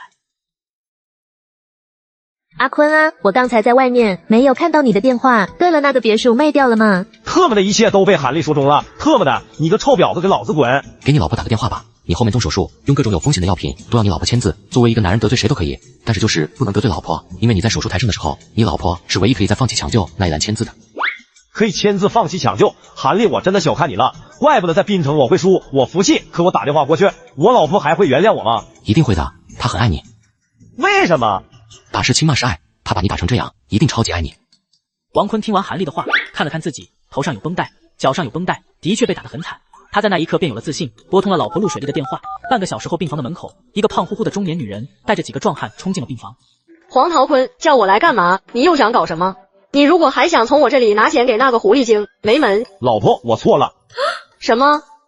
老婆，我以前做了太多的事情，一直都对不起你。幸好今天遇到了这位韩先生的指点，我才恍然醒悟。求你给我一个机会，让我可以和你重新再来。我以后再也不会和那个关颖在一起了。阿坤，你说的都是真的吗？你终于明白我的一片苦心了。这位先生，真的太感谢你了，你简直就是我的恩人。我从来没有想过，我老公居然还能回心转意，都不知道怎么感谢你。我做的都是小事情，不足挂齿。不过有一件事情我不得不提，刚刚有一群人冲进来，殴打了王坤先生，还把他的腿打断了。